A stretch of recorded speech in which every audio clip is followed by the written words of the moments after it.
सभी को नमस्कार। संस्कृत गुरु यूट्यूब चैनल पर आप सभी का पुनः स्वागत है। आज हम फिर उपस्थित हैं एक नई वीडियो के साथ।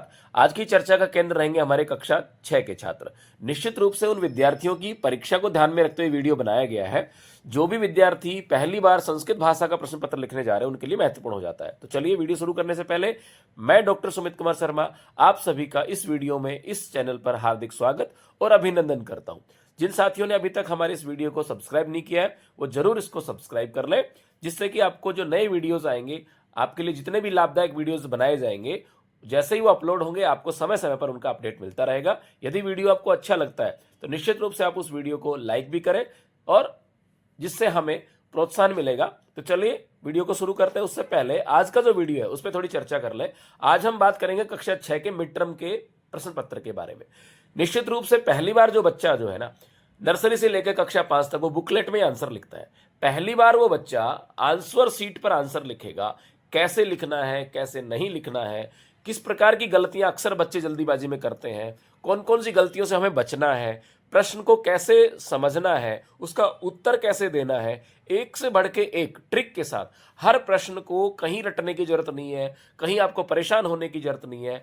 प्रश्न पत्र में से ही आपको जो है उत्तर छांट के लिखने हैं। ऐसी नई नई ट्रिक के साथ ये वीडियो बनाया गया है। तो कक्षा 6 में पहली बार जो बच्चा संस्कृत का पेपर लिखने जा रहा है, परीक्षा लिखने जा रहा है, उसके लिए वीडियो बहुत महत्वपूर्ण है। तो चलिए शुरू करते हैं अपना नया वीडियो। तो चलो बेटा, आज हम बात करेंगे कक्षा 6 के आदर्श प्रश्न पत्र के बारे में। ठीक है, इस पे थोड़ा लिखा हुआ है, आप जहाँ देख पा रहे हैं कि यहाँ पे लिखा हुआ है संस्कृत प्रतिभा। तो आपको तो पता ही है कि हमारी जो है 6, 7, 8 जो कक्षाएं हैं उनमें दो तरह के विद्यार्थियों के समूह बनाए जाते हैं। एक प्रतिभा होता है, एक दूसरा निष्ठा होता है। प्रतिभा में वो विद्यार्थी होते हैं जिनका हम जब ये मूल्यांकन करते हैं और ये देखते हैं कि उनका स्तर थोड़ा सा उत्कृष्ट स्तर होता है। जैसे मिशन बुनियाद में जब हम आकलन करते हैं हिंदी, इंग्लिश और गणित के माध्यम से, तो वहाँ पे जिन विद्यार्थियों का प्रदर्शन बहुत बढ़िया रहता है उनको हम प्रतिभा समूह कहते हैं। और जिन विद्यार्थियों के साथ और काम करने की आवश्यकता है जिससे कि उनकी समझ को और अधिक विकसित किया जा सके, तो उसके लिए हम जो है निष्ठा शब्द का प्रयोग करते हैं। किस शब्द का प्रयोग करते हैं? निष्ठा शब्द का। ये केवल आपके समझाने के लिए, इसका पेपर से कोई मतलब नहीं है। तो यहाँ हम बात करेंगे बेटा, आज का जो प्रश्न पत्र है ना आपका, वो कक्षा 6 के लिए है। और यहाँ थोड़ा सा महत्वपूर्ण इसलिए हो जाता है क्योंकि जब आप कक्षा नर्सरी से लेकर के और 5वीं तक आप पढ़े हैं, तो वहाँ आपने क्या किया है, जो आपको बुकलेट मिलती थी ना, जो आपकी बुकलेट होती थी, उसी बुकलेट में आप आंसर लिख देते थे और वो बुकलेट आपको जो है आप टीचर आपसे ले लेता था, है ना। लेकिन अभी क्या है, इस बार आपको अलग से ना आंसर शीट मिलने वाली है बेटा। क्या मिलने वाली है? अलग से आपको मिलेगी आंसर शीट। तो बस ये थोड़ा सा आप ध्यान रखिएगा ना, आंसर शीट जो मिलेगी आपको, उस आंसर शीट में आपको आंसर्स लिखने, अलग से लिखने, है ना। तो मैं बताऊंगा आपको कि कैसे आपको आंसर्स लिखने हैं। बहुत ज़्यादा समय ख़राब नहीं करना है। प्रश्न पत्र में दिए गए प्रश्नों को बिल्कुल भी आंसर शीट में नहीं लिखना है। आपको केवल और केवल जो है आंसर शीट है, इसलिए आंसर ही लिखना है। क्वेश्चन वहाँ पे लिखना ही नहीं है, केवल क्वेश्चन का नंबर डालना है। अब वो कैसे डालना है उस पर हम बात करेंगे। उससे पहले हम थोड़ा सा ना प्रश्न पत्र को समझ लेते हैं बेटा। यहाँ पे क्या है, सबसे पहले आपको जो समय मिलने वाला है वो मिलने वाला है 2 घंटे और 30 मिनट का। ठीक है, ये ध्यान रखना। आपका जब पेपर स्टार्ट होता है 9:30 बजे का, यदि आपका जनरल स्कूल का शिफ्ट है, मॉर्निंग शिफ्ट यदि आपका है, तो 9:30 बजे आपका पेपर स्टार्ट होता है और 2.5 घंटे मिलते हैं आपको 12 बजे तक, है ना।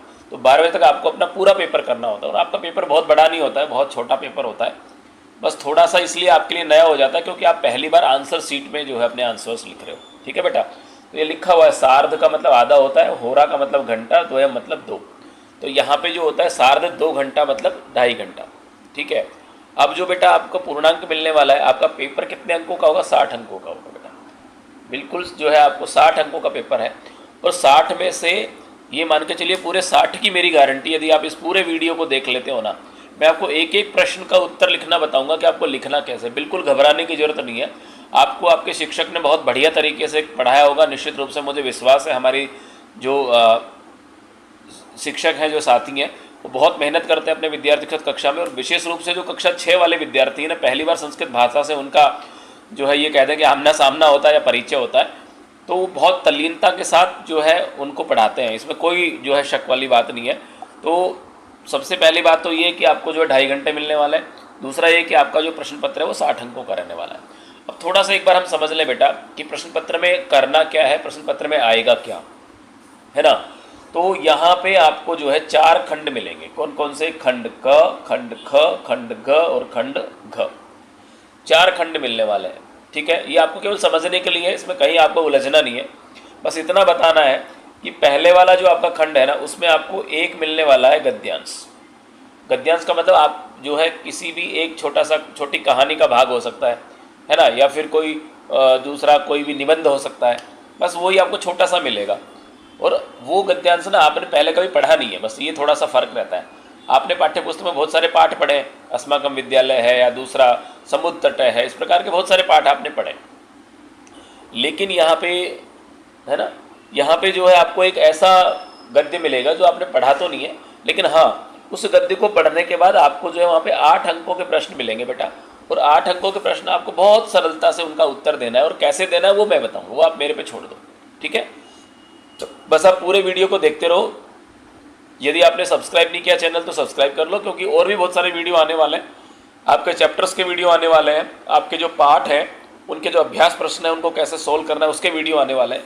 आपको बहुत सारे वीडियोस मिलेंगे। तो अगर आप नए हो इस चैनल पे तो आप पहले इसको सब्सक्राइब कर लो, जिससे कि आपको जितने भी नए वीडियोज़ आएंगे आपके काम के आएंगे, आपको उनका जो अपडेट समय समय मिलता रहेगा।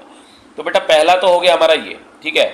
आपको जो 8 अंकों का मिलेगा, एक गद्यांश मिलेगा, उसमें आपको उत्तर लिखना है। दूसरा जो है आपका खंड ख है, उसमें क्या रचनात्मक कार्य है। रचनात्मक कार्य का मतलब है कि आपको जो है लिखना है उसमें, है ना। अब लिखना क्या है वो आपको मैं बताऊंगा कैसे लिखना है। और ये जो रहने वाला है 12 अंकों का रहने वाला है, ठीक है। तो 12 अंकों के वहाँ पे प्रश्न मिलेंगे, और बिल्कुल घबराने की जरूरत नहीं। जो स्वरूप आपकी पाठ्य पुस्तक में है ना, जो आपकी बुक में है, सेम वही पैटर्न आपके प्रश्न पत्र में आएगा। तो जैसे वहाँ हम लिखते हैं सह बालकः एषः बालकः, है ना, तौ बालकौ एतौ बालकौ, वही स्वरूप आपका यहाँ रहने वाला है। आपको क्लास में टीचर ने बहुत बढ़िया से पढ़ाया होगा, तो बस वही चीज़ याद रख लेना बेटा। तीसरा जो है आपका अनुप्रयुक्त व्याकरण वाला है। व्याकरण आपके यहाँ बहुत अधिक कठिन नहीं आती है, बस आपके यहाँ जो व्याकरण आने वाली है ना वो आएंगे, उसमें क्रियापद आएंगे, है ना, धातु रूप आएंगे, शब्द रूप आएंगे, एक वचन, द्विवचन, बहुवचन। तो ये सारी जो है आपके व्याकरण का सामग्री रहने वाली है, और वो लगभग 24 अंकों का जो है रहने वाला है। तो 24 अंकों के आपके व्याकरण के प्रश्न पूछे जाएंगे। बिल्कुल घबराने की जरूरत नहीं है, मैं आपको एक एक प्रश्न समझाऊंगा बेटा कि कैसे आपको उसका उत्तर लिखना है। कतई नहीं रटना है ना, बिल्कुल थोड़ा समझना है बस। मैंने तो अपनी कक्षा में जो है बालकों को, विद्यार्थियों को, जितने मेरे स्टूडेंट्स हैं जिन जिन सेक्शन में मैं पढ़ाता हूँ बेटा, वहाँ पे मैंने उनको बालक शब्द, रमा शब्द और फल शब्द, इन तीनों ही शब्द रूपों का जो मैंने अभ्यास करवाया, उसके बहुत सारे वीडियोस भी आपको जो है इसी चैनल पे मिल जाएंगे। यदि आप देखना चाहते हो कि खेल खेल में हम कैसे राम के शब्द याद करें, शब्द रूप याद करें, बालक के शब्द रूप याद करें, या हम रमा के शब्द रूप कैसे याद करें, हम फल के शब्द रूप कैसे याद करें, तो उन सारे वीडियोस का लिंक है ना मैं डिस्क्रिप्शन में दे दूंगा बेटा। तो आप वहाँ से भी उस वीडियोस को देख लेना, या फिर इसके चैनल का जो मेन लिंक है ना, संस्कृत गुरु के नाम से आप सर्च करोगे तो आप बहुत सारे लगभग 240 वीडियोज़ हैं, है ना। तो आपके काम का जो वीडियो आप उसको देख लेना, बाकी बड़ी क्लासेस के भी हैं वहाँ पे। तो बेटा व्याकरण वाला जो चैप्टर है ना, उसमें आपके जो है क्रियापद आने वाले हैं। तो मैंने मेरे विद्यार्थियों को जो है लट लकार में पूरा उनको समझाया, जैसे गच्छति, पठति, इसके जो है रूप मैंने उनको समझाए हैं, और बहुत अच्छे से मैंने अभ्यास भी करवाया उनका, ठीक है। जैसे कर्तृपद क्रियापद को जोड़ के सह गच्छति, सह पठति, तौ पठतः, ते पठन्ति, ऐसा मैंने उसका जो है बहुत सुंदर सा कक्षा में समझाया था बच्चों को। और वीडियो भी है उसका, मैं उसका लिंक भी आपको यहाँ पे जो है डिस्क्रिप्शन में दे दूंगा बेटा, वहाँ से आप ले लेना, ठीक है। तो इस तरह से आपके जो व्याकरण के प्रश्न आने वाले हैं। अब जो अंतिम प्रश्न है ना आपका चौथा, ये पठित अवबोधन वाला है। इसमें आपके पाठ के ही चैप्टर आने वाले हैं बेटा, कोई भी चैप्टर होगा उसमें से आपके प्रश्न आएंगे, और वो आपका 16 अंकों का रहने वाला है। तो कुल मिलाकर के ये सारा हो जाएगा 60 अंकों का, ठीक है। तो ये 4 तरह के प्रश्न आएंगे, 4 तरह के खंड रहेंगे, 4 प्रकार रहेंगे उनके, और 60 अंक इसके पूर्णांक रहेंगे। अब ध्यान ये देना है आपको कि हमें लिखना क्या है उसमें, ना पेपर में देखो पूछ रहा है आपसे, वो कह रहा है कि भैया सारे प्रश्न जो है करने अनिवार्य हैं। आपको प्रश्न बेटा एक भी नहीं छोड़ना है, और ये मेरा दावा है कि इस वीडियो को यदि आप पूरा देख लोगे ना, तो मैं शर्त लगाता हूँ आप एक भी सवाल छोड़ के ही नहीं होगा, आपका मन ही नहीं करेगा, क्योंकि आपको सारे आ रहे होंगे उसमें। तो जब आपको सारे प्रश्न आ रहे होंगे तो आप छोड़ोगे ही नहीं, क्योंकि समय आपके पास बहुत रहने वाला है। तो पूरा वीडियो आपको देखना है, और मैं एक एक प्रश्न आपको समझाने वाला हूँ, ठीक है बेटा। दूसरा उन्होंने कहा है कि उत्तराणी संस्कृतेनैव लेखनीयानि, जो उत्तर लिखे ना आप वो संस्कृत में लिखेंगे आप, हिंदी इंग्लिश का यूज़ मत करना बेटा बिल्कुल भी, क्योंकि प्रश्न पत्र जो है ना पेपर आपका संस्कृत का है। तो आपको मीडियम भी संस्कृत यूज़ करना है। अब आप कहेंगे सर संस्कृत तो हमें आती नहीं है, तो मैं बताऊंगा आपको अपनी तरफ से कुछ लिखना ही नहीं है। आपको जो कहते हैं ना कि भाई तेरा तुझको अर्पण क्या लागे मेरा, मैंने तेरे से ही लिया है, तेरे को ही दे दिया, तो पेपर से ही लेना है, पेपर में से ही लेकर के जो है आंसर शीट में लिख के उसे वापस दे देना है। हमें अपनी तरफ से कुछ लिखना ही नहीं है उसमें। तो चलो आगे जो है उसने लिखा है प्रश्न संख्या जरूर लिखनी है, बस ये ध्यान रखना बेटा, क्योंकि ये वाला जो है ना ये बहुत महत्वपूर्ण है। ठीक है, प्रश्न संख्या आपको जरूर लिखनी है, क्योंकि यदि आपने केवल आंसर लिख दिए तो शिक्षक को पता कैसे लगेगा कि आपने कौन से प्रश्न का आंसर लिखा है। कई बार ऐसा होता है कि एक या दो प्रश्नों के आंसर एक ही जैसे होते हैं या एक ही उत्तर होता है दोनों का, तो शिक्षक सोचेगा आपने एक ही प्रश्न किया है। तो यदि आप प्रश्न संख्या डाल देंगे ना, प्रश्न का जो क्वेश्चन का नंबर डाल देंगे, तो क्वेश्चन नंबर डालने से वहाँ स्पष्ट हो जाएगा कि आपने ये वाला जो क्वेश्चन अटेम्प्ट कर लिया और अब आपको दोबारा उस क्वेश्चन को अटेम्प्ट करने की जरूरत भी नहीं है। आप जब अपना पूरा क्वेश्चन पेपर कर लोगे तो बेटा मिलान करने में भी आपको सरलता रहेगी। आप अपने क्वेश्चन पेपर पर टिक लगा सकते हो, मैंने पहला कर लिया, दूसरा कर लिया है ना, मैंने पहला, दूसरा, तीसरा, चौथा, पांचवा, ऐसे ऐसे ऐसे जो है ना आप अपने टिक लगा लोगे तो आपका पूरा क्वेश्चन पेपर भी आप पूरा कर लोगे। तो चलो अब हम थोड़ा सा समझते हैं कि आपको लिखना कैसे है बेटा। तो मैं आपको थोड़ा समझा देता हूँ। जैसे मान लो आपका जो प्रश्न पत्र आता है ना बेटा, उसमें आपकी जो है ये कह ये मान लो ये हमारा पेज है, ये हमारा पेज है, ठीक है। तो इस पेज में इस प्रकार से बना हुआ आता है, ठीक है। तो यहाँ क्या है बेटा, यहाँ तो आप लिखेंगे खंड, ठीक है। सबसे पहले आप लिखेंगे खंड, कौन सा खंड है, जो भी खंड है आपका, जैसे क है, ख है, ग है, घ है, ठीक है, ये आप यहाँ पे खंड लिख देंगे। अब यहाँ आप लिखेंगे प्रश्न संख्या 1 का जो भी है ये, जैसे मान लो ए है और ए का पहला, ऐसा लिखेंगे और उसका यहाँ लिखेंगे आप उत्तर, ठीक है। प्रश्न संख्या 1 के ए का पहला, उसका उत्तर, ऐसे आपको लिखना है। मैं फिर से बता देता हूँ आपको, यहाँ पे आपको ऐसे मिलने वाला है, जो आपका मिलने वाला है ना पेपर पेज, वो आपको ऐसे मिलेगा, ठीक है। यहाँ पे आपको खंड लिखना है, ठीक है बेटा, खंड आपका क ख ग जो भी है। यहाँ पे आपको प्रश्न नंबर लिखना है, प्रश्न नंबर 1। अब 1 का क्या है ए, और ए का जो है पहला, और अब उसका लिखना है आपको उत्तर यहाँ पे, ठीक है। तो उसका जो भी उत्तर है वो आपको यहाँ लिख देना है। आपको प्रश्न लिखने की बिल्कुल जरूरत नहीं है, समझ गए आप। चलिए अब हम आगे बढ़ते हैं। अब हम समझ गए कि भैया हमें जो है प्रश्न का उत्तर कैसे लिखना है। अब हम पढ़ लेते हैं। देखो पहला जो है ना आपका ये आ गया, देखो आपका खंड क, ये खंड क आ गया, और ये आपका गद्यांश है जो 8 अंकों का रहने वाला है। हम सबसे पहले तो बेटा ना गद्यांश को पढ़ लेते हैं ध्यान से, ये सबसे पहले हमें करना है। जो गद्यांश आपका आएगा पेपर में, उसको आपको बहुत अच्छे से पढ़ लेना है, और इसके लिए आपको समय भी मिलता है ना। आपको जो है आपका 9:15 बजे आपको आपका प्रश्न पत्र मिल जाता है। ये कहें कि 15 मिनट पहले आपको प्रश्न पत्र मिल जाता है, और 15 मिनट में आपको करना कि आपको सिर्फ यही काम करना है। 15 मिनट में आपको गद्यांश पढ़ लेना है, ये वाला पढ़ लेना है, इससे आगे वाला पढ़ लेना है, इसमें बहुत सारे दे रखे हैं। कहने का मतलब आपको पूरा प्रश्न पत्र पढ़ लेना है, और प्रश्न पत्र में सबसे पहले आपको ये गद्यांश पढ़ना है और उसको समझने की कोशिश करनी है। देखो जैसे मैं आपको बता रहा हूँ, ये कह रहा है कि भाई अधोलिखित अनुच्छेदम पठित्वा प्रदत्त प्रश्नान संस्कृतेन उत्तरम, अधोलिखित अनुच्छेद को पढ़ करके नीचे दिए गए प्रश्नों के उत्तर लिखने हैं, और किस में लिखने हैं, संस्कृत में लिखने, बस ये ध्यान रखना। तो अब यहाँ पे हम पढ़ लेते हैं इसको। देखो छात्रस्य जीवने अनुशासनस्य अतीव महत्व विद्यते, छात्र के जीवन में अनुशासन का बड़ा महत्व है ना, बहुत महत्व है। छात्र जीवनम अनुशासितम भवति, यदि छात्र का जीवन अनुशासित होता है, चेत तो सकलानि कार्याणि, सारे के सारे काम, कुशलतया, कुशलता से, पूर्णानि भवन्ति, पूरे हो जाते हैं। यदि वो अनुशासित है तो उसके सारे काम पूरे हो जाते हैं। फिर कह रहा है विद्यालय तो अनुशासनम अवश्यमेव परिपालनीयम, विद्यालय में तो अनुशासन का पालन हमेशा करना ही चाहिए, क्योंकि अनुशासन के अभाव में छात्र जो है सफलता प्राप्तुम न शक्नोति, उसको सफलता नहीं मिल सकती, ठीक है। तीसरी लाइन पढ़ते हैं हम लोग। अनुशासनहीनाः छात्राः अनुशासनाभावे, अनुशासनहीन छात्र जो है वो अनुशासन के अभाव में बहुमूल्य समयम अमूल्यम ज्ञानम, बहुमूल्य समय, हमारा जो समय ना बेटा बड़ा अनमोल है, और जो ज्ञान है वो भी बड़ा अनमोल है, और हितचिंतकारी मित्राणि, जो हमारे हितचिंतक मित्र है ना, वो सब उसके नष्ट हो जाता है। जो बच्चा अनुशासनहीन होता है ना, उसका समय नष्ट हो जाता है, उसका ज्ञान नष्ट हो जाता है, और अच्छे मित्र भी उसको छोड़ के चले जाते हैं। इसलिए छात्र के जीवन में अनुशासन समाज में हमेशा सम्मानित स्थान ददाति, आपको सम्मानित स्थान प्रदान करता है। कहने का मतलब है कि आपको जीवन में अनुशासन में रहना ही चाहिए। तो ये तो था हमारा क्या, गद्यांश, ठीक है। अब हमें देखना है कि भाई उत्तर लिखना कैसे, ठीक है। तो देखो सबसे पहले आपको क्या देखना है, सबसे पहले आपको देखना है कि आपका पहला जो प्रश्न है ये वाला, इसका उत्तर आपको एक ही शब्द में देना है, एक ही पद में देना है बेटा। पद का मतलब होता है शब्द, ठीक है। तो एक ही पद में होता है। और आपको जो है यहाँ पे 4 प्रश्न दे रखे हैं, लेकिन आपको करने केवल 3 लिखा है, प्रश्न त्रयम, मतलब 4 में से आपको केवल 3 प्रश्न करने, क्योंकि ये जो प्रश्न है 3 अंक का रहने वाला है। तो आप चारों कर दोगे तो भी कोई दिक्कत नहीं है, लेकिन शिक्षक आपके 3 ही प्रश्न जो है वो चेक करेगा, चौथे वाले को छोड़ देगा। तो इससे अच्छा ये है कि आपको जो 3 प्रश्न अच्छे से समझ में आ रहे हैं ना, समझ में तो आपको सारे आने वाले, ये तो मेरी गारंटी है, ठीक है। मैं आपको ऐसे ट्रिक बताऊंगा बेटा कि आप सारे प्रश्न, ऐसा लगेगा कि अरे वाह मुझे सारा पेपर आता है, तो मैं आपको बताने वाला हूँ, लेकिन करना आपको 3 ही है, क्योंकि शिक्षक के लिए भी समझा ना, समस्या नहीं कर हमें रखनी है, हमें उसको 3 ही प्रश्नों के उत्तर लिख के देना, जिससे वो आसानी से चेक कर लेगा। तो चलो अब हम समझ लेते हैं इसको ना। पहला हमारा प्रश्न क्या है, पहले हमें प्रश्नों को पढ़ना है बहुत ध्यान से। पहला हमारा ये प्रश्न है, तो पहला जो प्रश्न है हमारा वो ये है भैया कि छात्र के जीवन में कस्य अतीव महत्व बद्धते, छात्र के जीवन में किसका सबसे ज़्यादा महत्व है।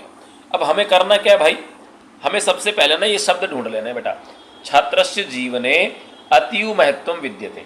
अब आपको ये वाले शब्द और अतीव महत्व विद्यते ये वाले शब्द, ये हमें ढूंढने हैं यहाँ, कहाँ पे आपके, हमें ये वाले जो शब्द ना, ये वाले शब्द हमें ढूंढना है पैराग्राफ में। और देखो बेटा पहली ही लाइन में ना इसका उत्तर है, देखो ये रहा, छात्रस्य जीवने अनुशासनस्य अतीव महत्व विद्यते। अब करना क्या है, ये तो पूरा वाक्य है, और आपको तो जो उत्तर देना है वो किस में देना है, केवल एक पद में उत्तर देना है। तो हमें करना क्या है, देखो जो प्रश्न में शब्द लिख रखे हैं ना, मैं फिर से आपको एक बार बताता हूँ, देखो ध्यान से देखना बेटा। हमारा जो प्रश्न है उसमें जो शब्द दे रखे हैं ना, वो सारे शब्द जो हमें मिल रहे हैं ना, वो यहाँ मिल रहे हैं, वो हमें इसमें मिल रहे हैं, ठीक है। चलो फिर से मैं आपको बता देता हूँ, ये जो है इसमें हमें मिले हैं, ठीक है। और कौन सा मिला, ये पहला प्रश्न, ये छात्र से जीवने अतीव महत्व विद्यते। अब करना क्या है आपको, प्रश्न में जो शब्द है ना वो ढूंढने हैं, मिल गया जी, यहाँ मिल गया जी, है ना, ये सारे हमें यहाँ मिल गए। अब करना क्या है जी, अब जो है देखो छात्र से जीवने यहाँ लिखा है, छात्र से जीवने यहाँ भी लिखा है, दोनों को काट दो। अतीव महत्वम यहाँ भी लिखा है, अतीव महत्वम यहाँ भी लिखा है, दोनों को काट दो। अब बच क्या गया, यहाँ पे एक बच गया कस्य और यहाँ पे बच गया अनुशासनस्य। तो इसका मतलब हो गया, इसका उत्तर जो होने वाला है वो होने वाला है अनुशासनस्य, क्योंकि हमें जो उत्तर देना है वो एक ही पद में देना है। समझ गए होंगे आप, फिर से समझा देता हूँ बेटा एक बार, बस ये एक बार समझ लो ना, आपकी प्रश्नों के उत्तर कैसे देने हैं, बस एक समझ लो आप, फिर आपको दिक्कत नहीं आने वाली है। तो सबसे पहले तो हमने पढ़ा प्रश्न, छात्र से जीवने कस्य महत्व विद्यते, ठीक है। अब ये वाली जो लाइन है छात्र से जीवने, ये वाली लाइन हमें ढूंढने का पैराग्राफ में, और ये पहली ही लाइन में दे रखा है, देखो ये दे रखा है। अब ये तो पूरा पैराग्राफ है, उस पूरे पैराग्राफ में एक हमें वाक्य मिल गया। अब वाक्य में तो हमें उत्तर नहीं देना, क्योंकि यहाँ तो एक पद में उत्तर देना है, ठीक है। किस में देना है, एक पद में उत्तर देना है। तो अब हम क्या करेंगे बेटा, ये जो हमें लाइन मिली है, इस लाइन में हम देखेंगे कि भाई ये वाले शब्द कहाँ हैं। तो ये वाले शब्द देखो, छात्र से जीवने यहाँ है, छात्र से जीवने यहाँ है, काट देंगे। अतीव महत्व यहाँ लिखा है, अतीव महत्व यहाँ लिखा है, बच क्या गया, यहाँ पे कस्य बच गया, यहाँ पे अनुशासन से बच गया। तो इसका जो उत्तर होने वाला है वो यही होने वाला है, अनुशासन। क्लियर है। चलिए अगला प्रश्न देखते हैं। चलो दूसरा प्रश्न देखते हैं बेटा, विद्यालये किम अवश्यमेव परिपालनीयम, ठीक है। तो विद्यालय किम अवश्य में परिपालयन, ये जो प्रश्न है इसके शब्द क्या क्या है, विद्यालय, विद्यालय हो गया, अवश्यमेव हो गया, परिपालनीयम हो गया। ये तीनों शब्द हमें यहाँ ढूंढने हैं, कहाँ ढूंढने हैं, इस पैराग्राफ में। और वो कहाँ मिल रहे हैं, वो हमें यहाँ मिल रहे हैं, देखो ये मिल गए, ठीक है, ये मिल गए जी यहाँ पे। अब क्या करना है आप ही बताओ, क्या करना है, कटिंग करनी है। कैसे कटिंग करेंगे, देखो लिखो, विद्यालये, तो यहाँ पे विद्यालय काट दिया जी हमने, अवश्यमेव, अवश्यमेव काट दिया जी हमने, परिपालनीयम, तो यहाँ भी परिपालनीयम काट दिया जी हमने, है ना, ये काट दिया जी हमने। अब बच क्या गया, यहाँ पे बच गया किम और यहाँ पे बच गया अनुशासनम, ठीक है। तो इसका जो उत्तर होने वाला है ना वो होने वाला है अनुशासनम। क्लियर है बेटा। बस ये ध्यान रखना है आपको, जो हमें प्रश्न में शब्द मिल रहे हैं वही हमें ढूंढने हैं, किसमें, वही हमें ढूंढने हैं इसमें पैराग्राफ में, और फिर उन्हीं को हमें अंडरलाइन कर लेना है। और जो शब्द यहाँ लिख रखे हैं वो हमें यहाँ भी काट देने हैं, वो हमें यहाँ भी काट देने हैं, वो हमें यहाँ भी काट देने हैं, बच गया अनुशासनम, और ये इसका उत्तर है। क्लियर। बहुत सरल बता रहा हूँ मैं आपको, कहीं कुछ भी रटने की ज़रूरत ही नहीं है। प्रश्न को पढ़ना है, पैराग्राफ को देखना है, उसके संबंधित वाक्य को हमें छांटना है और प्रश्न में जो शब्द दे रखे हैं उन शब्दों को हम जो है उस पैराग्राफ की उस लाइन में से छोड़ देंगे और जो बचेगा वो उसका उत्तर होने वाला है, क्योंकि हमें जो उत्तर देना है ना बेटा वो देना है एक पद में। ठीक है, चलिए अब हम देखते हैं चौथा प्रश्न, नहीं हाँ तीसरा प्रश्न हम देखेंगे बेटा, अभी हमने 2 ही देखे। चलो तीसरा प्रश्न जो है वो आपका ये है, लिखा हुआ है छात्र अनुशासन अभावे छात्र काम प्राप्तुम न शक्नोति। अनुशासन के अभाव में छात्र क्या प्राप्त नहीं कर सकता है, तो हमें क्या देखना है, अनुशासन के अभाव में देखना है और प्राप्तुम न शक्नोति ये देखना है। अब देखो बेटा ये कहाँ मिलेगा, ये हमें यहाँ मिल रहा है, यहाँ मिल रहा है, देखो ध्यान से देखो यहाँ मिल रहा है। ठीक है, अनुशासन से अभावे छात्र सफलता प्राप्तुम न शक्नोति। अब करना क्या है जी, फिर से ध्यान रखना बेटा, वही ट्रिक्स काम आएगी अपनी। कमेंट बॉक्स में लिख के बताओ क्या करना है, आप ही बताओ क्या करना है, कमेंट बॉक्स में लिख के बताओ फटाफट कि करना क्या है। बहुत बढ़िया, जल्दी बताओ, शाबाश, कटिंग करनी है, वेरी गुड, बहुत बढ़िया बहुत बढ़िया बहुत बढ़िया उत्तर दिया आपने। तो देखो सबसे पहले क्या करना है, यहाँ पे हमें आइडेंटिफाई करना है अनुशासन अभावे प्राप्तुम शक्नोति। इन तीनों को हमें क्या कहाँ आइडेंटिफाई करना है, हमें यहाँ करना। देखो अनुशासन से अभावे को अनुशासन अभाव से काट दो, काट दिया जी। उसके बाद प्राप्तुम न शक्नोति काट दिया जी, क्या बच गया जी, सफलता। इसका उत्तर क्या होगा बेटा, इसका उत्तर होगा सफलता। सब समझ में आ गया, इसका जो उत्तर होगा वो होगा सफलता, ये इसका उत्तर। क्लियर, बहुत बढ़िया समझ में आ रहा है। जो उत्तर दे रहे हैं ना, देखो कमेंट बॉक्स में कमेंट लिखने से एक तो आपका कॉन्फिडेंस बढ़ता है, दूसरा जो विद्यार्थी थोड़ा सा इधर उधर हो जाते हैं ना उनको सहायता मिल जाती है, उनके बहुत सारे डाउट्स होते हैं वो डाउट्स क्लियर हो जाते हैं आपस में। तो कमेंट बॉक्स में जरूर हमें कमेंट करना चाहिए जब आपसे कहा जाए, क्योंकि इससे क्या है आपकी एक समझने के बाद यदि आप तुरंत उसका अभ्यास कर लेते हो ना तो वो चीज़ फिर आप भूलते नहीं हो। मान लो आपने साइकिल चलानी सीख ली और साइकिल चलानी सीखने के बाद आपने 5 दिन उसको चलाना छोड़ दिया, फिर आप उसी स्थिति में आ जाते हो। तो इसलिए जो है रेगुलर प्रैक्टिस बहुत ज़रूरी है। तो कहने का मतलब है कि आपने जो है प्रश्नों के उत्तर देने सीख लिए और आपने केवल सुना और छोड़ दिया तो बेटा फिर दिक्कत आ जाएगी। इसलिए हैंड टू हैंड उसको जो हमें प्रैक्टिस में लेके आना, अभ्यास में लेके आना है। तो आप फटाफट जो है कमेंट बॉक्स में लिखा करो कि हमें करना क्या है। उससे मुझे भी लगता है कि आप मुझे सुन पा रहे हो और आप मेरी बात को समझ पा रहे हो, है ना। यदि आपके कमेंट बॉक्स में उत्तर मिलते हैं तो मुझे बहुत अच्छा लगता है। मुझे लगता है कि भाई मेरा हर बच्चा जो है ना मुझसे सीख रहा है। समझ में आई मेरी बात। तो ये चीज़ें जो होती है ना, ये मैं आपको बता रहा हूँ, यदि आप कमेंट बॉक्स में ऐसे ऐसे आपके आंसर्स आने लगेंगे ना तो मुझे इतना अच्छा लगेगा, अरे वाह इतने बच्चों ने कमेंट किया, तो मुझे फिर और उत्साह मिलता है बेटा। तो चलिए आगे बढ़ते हैं। अब हम बात करेंगे हमारे चौथे प्रश्न के बारे में, जो ये है। चौथा प्रश्न क्या कह रहा है, छात्र जीवनम अनुशासितम भवति चेत सकलानि कार्याणि कथम पूर्णानि भवन्ति। तो अब क्या करना है, वही सारा काम करना है। पहले इनको आइडेंटिफाई करना है, छात्र जीवनम अनुशासितम भवति ये वाला, सकलानि कार्याणि ये वाला, पूर्णानि भवन्ति ये वाला। कहाँ ढूंढना है जी, पैराग्राफ में ढूंढना है। अब देखो जी कहाँ ढूंढेंगे जी, पैराग्राफ में हम यहाँ ढूंढेंगे, ये यहाँ लिखा छात्र जीवनम अनुशासितम भवति चेत ये वाला और पूर्णानि भवन्ति यहाँ तक। ठीक है, ये इसका आंसर है। अब क्या करना है जी, कटिंग करनी है। वेरी गुड, कटिंग करनी है। देखो कमेंट बॉक्स में मेरे बोलने से पहले ही बच्चे ने लिख दिया कटिंग करनी है। वेरी गुड, शाबाश। ये होता है, इस तरह के बच्चे जब क्लास में आते हैं ना टीचर को भी अच्छा लगता है। बहुत बढ़िया बेटा। तो देखो यहाँ पे हमें क्या करना है, कटिंग करनी है। बहुत बढ़िया। तो सिर्फ देखो छात्र जीवनम अनुशासितम भवति, इस पूरी लाइन को यहाँ भी कटिंग कर दो, छात्र जीवनम अनुशासितम भवति कर दिया जी। सकलानि कार्याणि, तो यहाँ भी देखो सकलानि कार्याणि काट दो जी, काट दिया जी। पूर्णानि भवन्ति काट दिया जी। अब क्या आ गया, कथम, और यहाँ क्या बच गया, कुशलतया। तो इसका जो उत्तर रहने वाला है वो रहने वाला है कुशलतया। बात समझ में आ रही है आपके? अगर समझ में नहीं आ रही है तो मैं फिर से आपसे पूछूंगा बेटा, चलो एक बार फिर समझा देता हूँ। देखो ध्यान से, सबसे पहले तो हमें क्या करना है, हमें इस प्रश्न को पढ़ना है, बहुत ध्यान से पढ़ना है।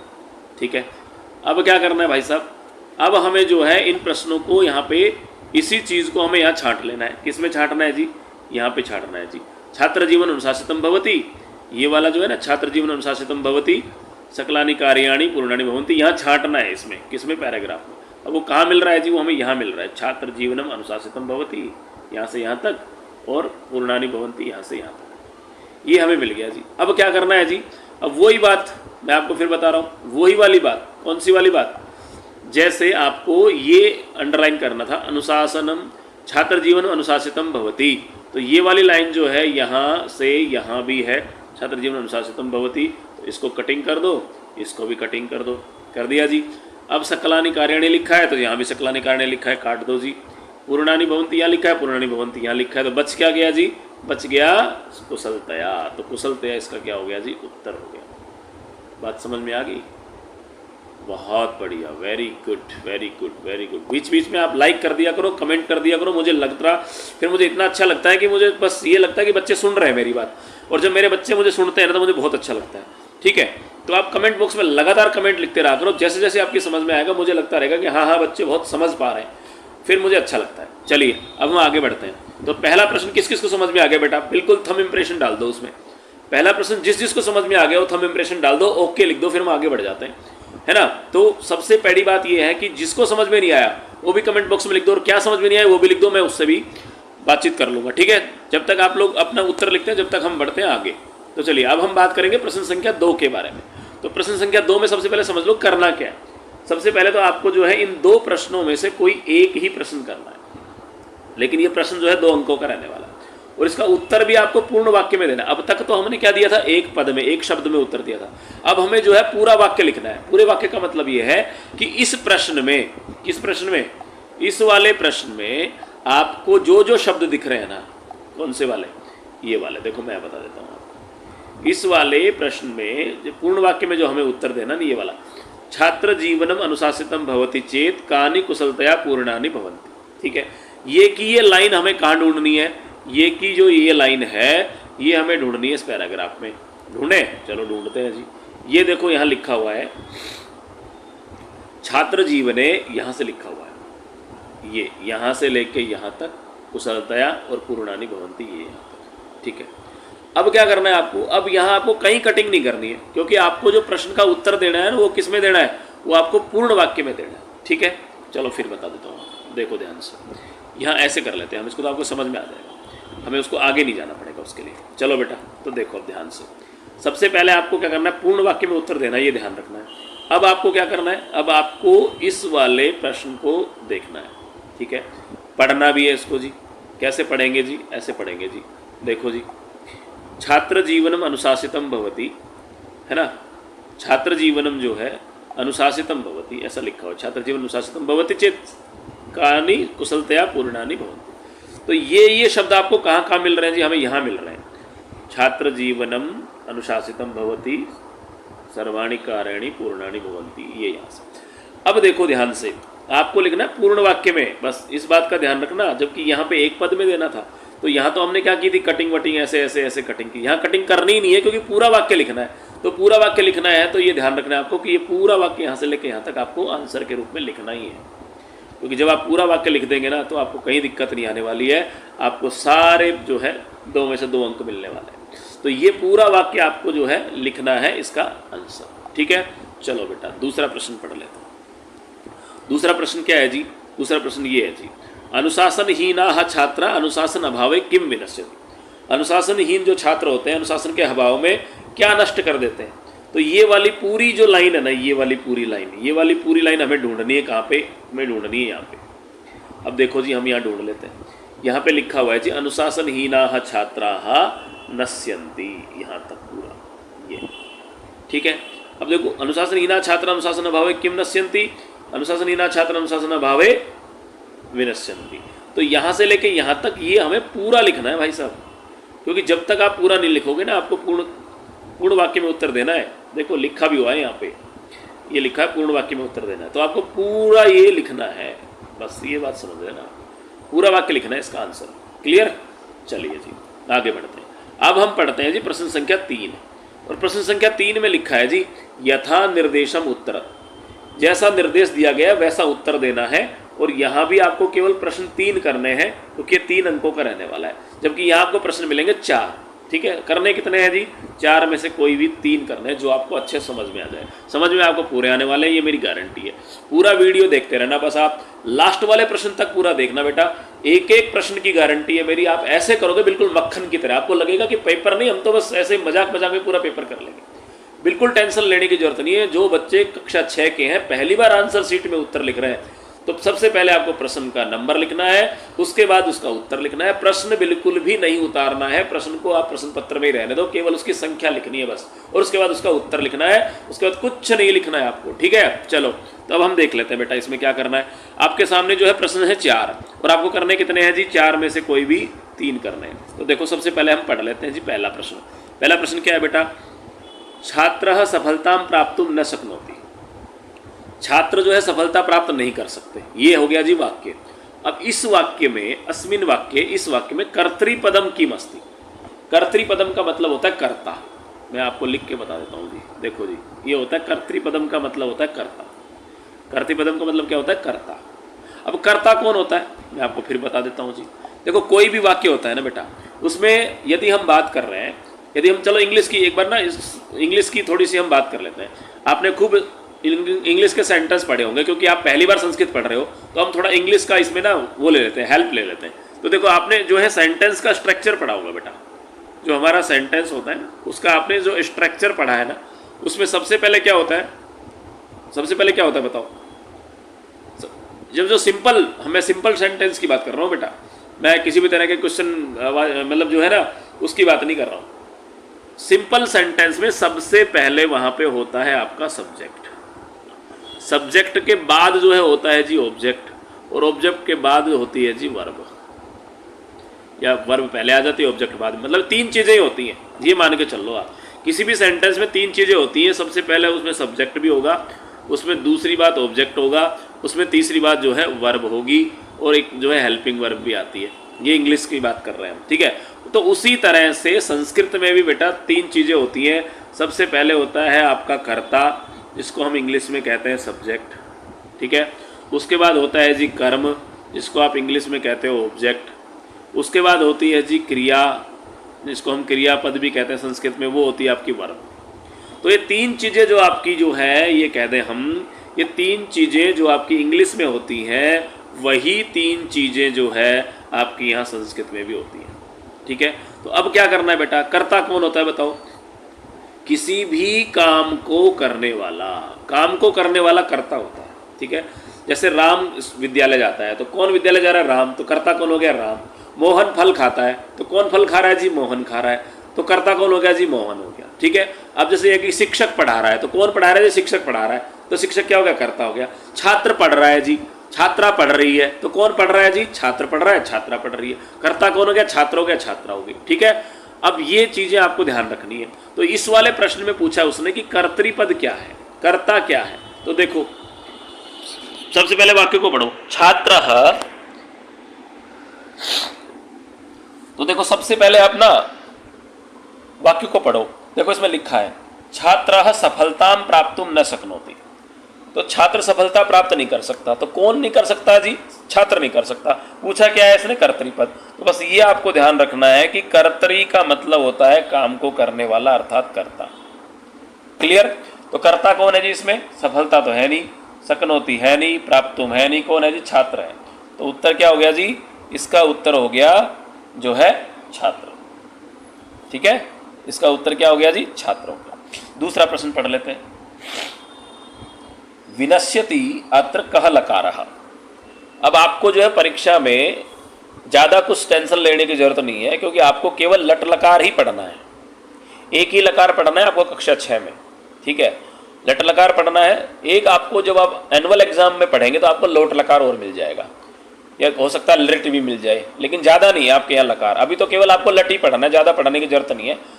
लेकिन लट में और लिट में ज़्यादा अंतर नहीं होता। जो लट का रूप बनता है उसमें केवल शय जुड़ जाता है। कौन सा शय? ये आधा शय और ये, बस ये जुड़ जाता है, बाकी कुछ नहीं जुड़ता। सेम वैसा ही स्वरूप रहता है ना। तो चलो बेटा अब मैं आपको बता देता हूँ। इसमें ये कह रहा है कि विनश्यति में कौन सा लकार है, तो आपको पढ़ना क्या है जी? लटी पढ़ना है आपको यहाँ पे अभी, है ना। तो यहाँ पे आपका उत्तर क्या होगा जी? लटी होगा, ठीक है। चलो जी अगला हम पढ़ते हैं जी। अब तीसरा प्रश्न जो है वो कह रहा है कि मरणम इति पदस्य विपरीतार्थकम पदम किम अस्ति, ठीक है। मरणम जो शब्द है ना ये वाला, इस मरणम शब्द का विपरीत, विपरीत का मतलब होता है विलोम। बस ये थोड़ा ना कीवर्ड्स ध्यान रखना बेटा। देखो एक तो होता है विपर्य, मैं आपको ये वरना आप नोट भी कर लो बेटा। आप जो लोग बच्चे जो डायरी पेन अभी तक नहीं लिया वो डायरी पेन ले लो। क्योंकि अभी अभी आगे आगे ऐसे ऐसे वर्ड आने वाले हैं जो आपको समझना है। वो आपके ये मान के चलो कि टेक्निकल वर्ड है, अगर वो वर्ड ही आपकी समझ में नहीं आया तो आप उत्तर कैसे लिखोगे? तो आपको वो शब्द तो समझना ही पड़ेगा बेटा, इसलिए ना उसको अपनी नोटबुक में नोट कर लो, आप लिखो विपर्य। विपर्य शब्द है तो विपर्य शब्द होता है एक इसमें दे रखा है विपरीतार्थक, है ना, ये वाला। इन दोनों का जो मीनिंग होता है ना वो होता है विलोम। क्या होता है? विलोम। ठीक है, बस ये ध्यान रखना। इसको आप इंग्लिश में अपोजिट भी कहते हो ना, इंग्लिश में होता है ना आपका अपोजिट, जो भी है आपका, है ना, इंग्लिश में आपका अपोजिट होता है। उसी तरह से हिंदी में जो है आपका होता है विलोम शब्द। और विलोम शब्द जो होता है ना उसी को संस्कृत में हम क्या कह देते हैं? विपरीतार्थक कह देते हैं, या फिर हम क्या कह देते हैं? विपर्य कह देते हैं। बात समझ में आ रही है? तो बस यही आपको ध्यान रखना है कि जो विपर्य है या विपरीतार्थक जो ये वाला है, इनका अर्थ जो होता है ना वो ये होता है विलोम। बस ये ध्यान रखना है। चलो अगला देख लेते हैं जी, चौथा प्रश्न। चौथा प्रश्न जो उसमें लिखा है अधोलिखित पदेषु या अधोलिखित शब्देषु, अधोलिखित का मतलब नीचे लिखे गए शब्दों में आकारांत स्त्रीलिंग शब्द कौन सा है? अब यहाँ लिखा है, देखो इस चीज का बस ध्यान रखना। मैं आपको फिर से बता देता हूँ, जब भी ऐसा शब्द आएगा उसमें इसको ध्यान रखना कि कौन सा है वो, आकारांत है वो, कौन सा है? आकारांत। आकारांत का मतलब होता है बेटा कि जिस शब्द के अंत में आ की ध्वनि आती है, जिस शब्द के अंत में आ की ध्वनि आएगी वो होगा आकारांत, जिस शब्द के अंत में ए की ध्वनि आएगी वो होगा अकारांत। समझ में आ गया?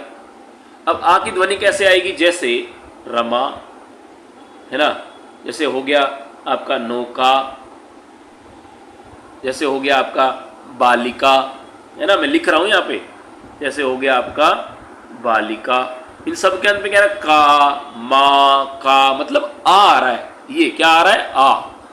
बस ये ध्यान रखना, आ रहा है। तो इसको हम क्या बोलेंगे? इसको हम बोलेंगे अकारांत। और जिसके अंत में आ रहा है, क्या आ रहा है? अ, उसको हम बोलेंगे जी अकारांत। क्या बोलेंगे? अकारांत। मतलब जैसे आपका हो गया जी, अब जैसे यहीं देख लो आप छात्र है, तो छात्र में किसकी ध्वनि आ रही है? अ की आ रही है ना। जैसे यहाँ देख लो आप लकार है, तो लकार में किसकी ध्वनि आ रही है? अ की आ रही है। यह है कह, किसकी ध्वनि आ रही है जी? अ की आ रही है। समझ में आया आपको? तो कहने का मतलब है कि ऐसे ऐसे ऐसे मान लो मैं लिखूँ यहाँ पे बाल कह, तो बाल कह में किसकी ध्वनि आ रही है? ए की आ रही है। तो जहाँ भी इस प्रकार से आपको ध्वनि सुनाई देती है तो वो अकारांत होते हैं। क्या होते हैं? अकारांत। अब यहाँ जो प्रश्न पूछा गया था वो पूछा गया था कि इसमें आकारांत स्त्रीलिंग शब्द कौन सा? अब देखो छात्र में क्या आ रहा है जी? लास्ट में अ आ रहा है। सफलता में क्या आ रहा है जी? आ रहा है। अनुशासनम में क्या आ रहा है जी? अनम आ रहा है जी। और वस्तु में क्या आ रहा है जी? ऊ आ रहा है। तो क्या बच गया साहब? पूछ क्या रहा है ये पूछ रहा है कि आकारांत कौन सा है। तो आकारांत किस में आ रहा है? सफलता में आ रहा है। ठीक है, तो उत्तर क्या हो जाएगा? सफलता। क्लियर है? बस यही आपको ध्यान रखना है। चलिए अब हम बात करते हैं खंड ख। तो मैंने आपको बताया था बेटा कि सबसे पहले आपका खंड क पूरा हो गया, तो अब आपको क्या कर देना है? जहां भी आपका खंड क पूरा हुआ है वहां आपको एक सीधी लाइन खींच देनी है, और फिर उसके नीचे यहाँ पे आपको लिखना है खंड ख। ठीक है, फिर एक लाइन खींच देनी है। जहां भी आपकी नोटबुक में खंड क पूरा हुआ है वहां पे आपको ऐसे 2 लाइनें खींच देनी है, और 2 लाइनें खींच देने के बाद में आपको जो है वहां पे लिखना है खंड, क्या लिखेंगे? खंड ख, खंड ख। ठीक है, और खंड ख लिखने के बाद फिर अब आपको जो है अपना काम शुरू करना है। तो सबसे पहले देखना है कि ये जो है ना आपका 12 अंकों का रहने वाला। कितने अंकों का? 12 अंकों का। अब पढ़ लो पहले इसको ध्यान से। क्या कह रहा है? ये कह रहा है अधः प्रदत्तम चित्रम दृष्ट्वा, नीचे दिए गए चित्रों को देखकर, मंजूषायाम, मंजूषा में, मंजूषा क्या होती है? ये मंजूषा होती है जिसमें शब्द लिख रखे हैं, इसको हम तालिका कोई मंजूषा कहते हैं। जो टेबल होती है ना आपकी, इसको आप इंग्लिश में टेबल कहते हैं, उस टेबल को हम संस्कृत में मंजूषा कहते हैं और हिंदी में कहते हैं उसको तालिका। ठीक है, तो कतई घबराने की जरूरत नहीं है। मंजूषा का मतलब जो होता है ना, मंजूषा जो मैं आपको बता रहा हूँ, ये दिख रहा है आपको, ये मंजूषा का मतलब होता है जी टेबल। ठीक है, टेबल। तो बेटा आपको क्या करना है? अधः प्रदत्त चित्रम दृष्ट्वा, नीचे दिए गए प्रश्न को देख करके मंजूषा में दिए गए शब्दों की सहायता से वाक्यानि पूर्यत, आपको वाक्य पूरे करना। ठीक है, और क्या करना है जी, केवल 4 वाक्य पूरे करने हैं आपको। चतुष्टयम का मतलब 4, क्योंकि 8 अंकों का है और प्रत्येक जो एक है वो 2 अंक का है, तो कुल मिलाकर 4 गुणा 2, ये हो गया आपका 8 अंकों का। और बिल्कुल सरल है, इसमें बिल्कुल घबराने की जरूरत नहीं है, आपको सिर्फ और सिर्फ ये देखना है कि मंजूषा में शब्द कौन कौन से हैं। ठीक है, अब मैं आपको थोड़ा बता देता हूँ, ध्यान से देख लो। एक बार तो आप देखोगे मंजूषा, मंजूषा को जब आप देख लोगे ना यहाँ पे, फिर आप देखोगे चित्रों को। देखो इस मंजूषा में दिख रहा है बुक्कति, है ना, तो बुक्कति आपको यहाँ कहीं भी नहीं दिख रहा। ठीक है, चलो समझ में, आपको इसका अर्थ भी समझ में नहीं आ रहा, कोई बात नहीं, छोड़ दो। उसके बाद में आपको यहाँ पे दिख रहा है जी मयूरः। मयूरः का मतलब क्या होता है, मोर। आपने खूब पढ़ा है और आपको शिक्षक ने पढ़ाया है, क्योंकि आपकी पाठ्य पुस्तक का पहला ही पाठ है। ठीक है, मयूरः। अब उसमें दे रखा है जी धावंती, ये भी आपको पढ़ाया है, धावंती मतलब दौड़ते हैं, है ना। अब ये ध्यान रखना है आपको, यदि लट लकार के रूप याद है तो उसमें रूप बनता है जी, पहला एक वचन में बनता है धावती, द्विवचन में बनता है धावतः, और बहुवचन में बनता है धावती। ठीक है, ये धावंती जो दे रखा है ना, ये बनता है कहाँ पे, बहुवचन। बहुवचन का मतलब जो एक से ज्यादा, मतलब एक या दो से ज्यादा हो, 3 हो, 4 हो, 5 हो, 6 हो, जितने भी हो। ठीक है जी, अब देखो जी आगे, उसके बाद में है जी भ्रमतः। तो भ्रमतः जो शब्द है ना, उसमें भी क्या आ रहा है, तह। ये तह तह जहां भी आएगा, ये मान के चल लो वो सारा क्या है, द्विवचन है। जिसके भी लास्ट में तह आ रहा है, मैं केवल लट लकार की बात कर रहा हूं बेटा, ट्रिक बता रहा हूं आपको। बाकी तो देखो लकार पढ़ने का अपना अलग ही आनंद होता है, लेकिन आप कक्षा 6 के विद्यार्थी हो, इसलिए पेपर को कैसे बहुत सरलता से आपको करना है वो ट्रिक्स बता रहा हूं। बाकी बेटा ये कहते हैं ना कि सफलता का कोई शॉर्टकट नहीं होता। आपको यदि अच्छे मार्क्स मिलने हैं तो फिर आपको पूरा पढ़ना चाहिए, लेकिन मैं आपको केवल ट्रिक्स बता देता हूं। तो यहाँ पे सिर्फ और सिर्फ जो है आपको ये ध्यान रखना है कि जिसके भी शब्द के अंत में आपको जो है यहाँ पे तह दिख रहा है, क्या दिख रहा है जी, तह, और वो केवल केवल लट लकार की बात है। केवल किसकी बात है, लट लकार की। तो ये शब्द जो बनेंगे वो बनेंगे द्विवचन में। कहाँ बनेगा जी, ये जो जिसके अंत में तह आ रहा है वो द्विवचन में बनता है। द्विवचन का मतलब होता है 2। ठीक है, जो संख्या में 2 है। अब देख लो आप, भ्रमतः का मतलब है कि घूमते हैं। तो कौन घूम रहे हैं जी, हाथी घूम रहे हैं। समझ में आ गया। उसके बाद में एक और शब्द दे रखा है पठतः। क्या दे रखा है बेटा, इसमें दे रखा है पठतः। अब कौन पढ़ रहे हैं, चित्र देखो जी, चित्र में देखो कौन पढ़ रहा है, ये देखो, ये दोनों पढ़ रहे हैं जी। दोनों पढ़ रहे हैं कि नहीं पढ़ रहे हैं, चलो जी, तो दोनों पढ़ रहे हैं, इसका मतलब ये यहाँ आएगा। अब भरना शुरू कर दो जी। देखो पहला जो है ना आपका, पहला दे रखा है गजऊ। क्या दे रखा है, गजऊ। तो अब देखो, चलो यहीं से शुरू कर देते हैं, जो समझ में आ रहा है वो कर देते हैं। थोड़ा सा हम इसको समझने का प्रयास करेंगे बेटा। गजऊ, तो गजऊ क्या है, 2 है। कितने हैं जी, एक ये रहा और दूसरा ये रहा, 2 है। 2 का मतलब क्या हो गया जी, ये हो गया द्विवचन, है ना। अब हाथी जो है वो पठता का मतलब पढ़ रहे हैं, तो हाथी पढ़ तो रहे ही नहीं है, क्या कर रहे हैं, भ्रमतः, घूम रहे हैं। तो इसका मतलब ये भ्रमतः जो आएगा ना, ये भ्रमतः आएगा यहाँ पे। दोनों हाथी क्या कर रहे हैं, घूम रहे हैं। बात समझ में आ रही है। अब देखो जी, ये है आगे जो आ रहा है, ये है बालका। क्या आ रहा है, बालकाः। और बालक कितने हैं जी, 1 2 3 4, मतलब ये 2 से ज्यादा है, 2 से ज्यादा है। तो ये हो गया 2 से ज्यादा वाला जो संस्कृत में कहलाता है वो कहलाता है बहुवचन। ठीक है, क्या कहलाता है, बहुवचन। और जब हम लट लकार की बात करेंगे तो वहां पे बहुवचन का एक ही पद है, क्रियापद, वो क्या है, धावंती। तो इसका मतलब धावंती कहाँ आ जाएगा, यहाँ आ जाएगा, क्योंकि ये वही जो है बहुवचन का है। ये किसका है, बहुवचन का। बात समझ में आ गई, क्योंकि इसके जो रूप बनेंगे ना बेटा, वो बनेंगे धावती, उसके बाद में धावतः, जैसे मैंने आपको बताया था कि द्विवचन में हमेशा तह आएगा। ठीक है, और तीसरा ही आपको दे रखा है धावंती। तो ये हो गया इसका उत्तर। अब थोड़ा आगे बढ़ लेते हैं, दोनों हो गए हमारे। अब देखो जी, इसमें बच गया आपका, क्या बच गया, मयूरः बच गया। चलो देख लेते हैं जी, अब यही देख लो आप। देखो इसमें कौन नाच रहा है, चित्र में क्या दिख रहा है आपको, चित्र में दिख रहा है मोर, और क्या कर रहा है, नृत्यति, नाच रहा है। तो अब मयूर के लिए संस्कृत में क्या पद आया है, बिल्कुल कहीं जाने की जरूरत नहीं है, मयूरः आया है। तो यहाँ पे जो है ये इसमें चला जाएगा, तीसरे में, इसमें चला जाएगा, तीसरे वाला नीचे। क्लियर। अब देखो क्या बच गया जी इसमें, अब एक तो बच गया बुक्कति, एक बच गया पठतः, 2 शब्द बच गए हमारे। अब पठते तो हमने पहले भी देख लिया था, ये दोनों बालक जो है पढ़ रहे हैं, इसका मतलब पठते तो आ जाएगा यहाँ क्या आ जाएगा, पठतः। अब बच गया एक शब्द, कौन सा बच गया जी, बुक्कति। अब ये कुत्ता है जी, ये कुत्ता क्या कर रहा है जी, भौंक रहा है। तो इसका मतलब बुक्कति यहाँ आएगा, क्योंकि एक ही तो बचा है, तो बुक्कति यहाँ आएगा। और अगर ये समझ में भी नहीं आ रहा तो इसको छोड़ दो, क्योंकि हमें तो केवल कितने करने हैं, 4 ही करने हैं जी, 5 करने ही नहीं है। ठीक है, क्योंकि एक जो है वो 2 अंकों का है और 4 हो गए जी 8 अंकों के, तो हमें तो 8 अंकों के ही करने, तो हमें 4 ही करने, हमें जो है दूसरा करना ही नहीं है, हमें केवल 4 ही करना है। बात समझ में आ गई आपको? सबसे पहले आपको क्या देखना है? सबसे पहले आपको चित्र देखना है कि संख्या में कितने हैं। हाथी 2 हैं, मैं आपको फिर बता देता हूँ बेटा, हाथी 2 हैं, बच्चे 4 हैं, मोर 1 है ना।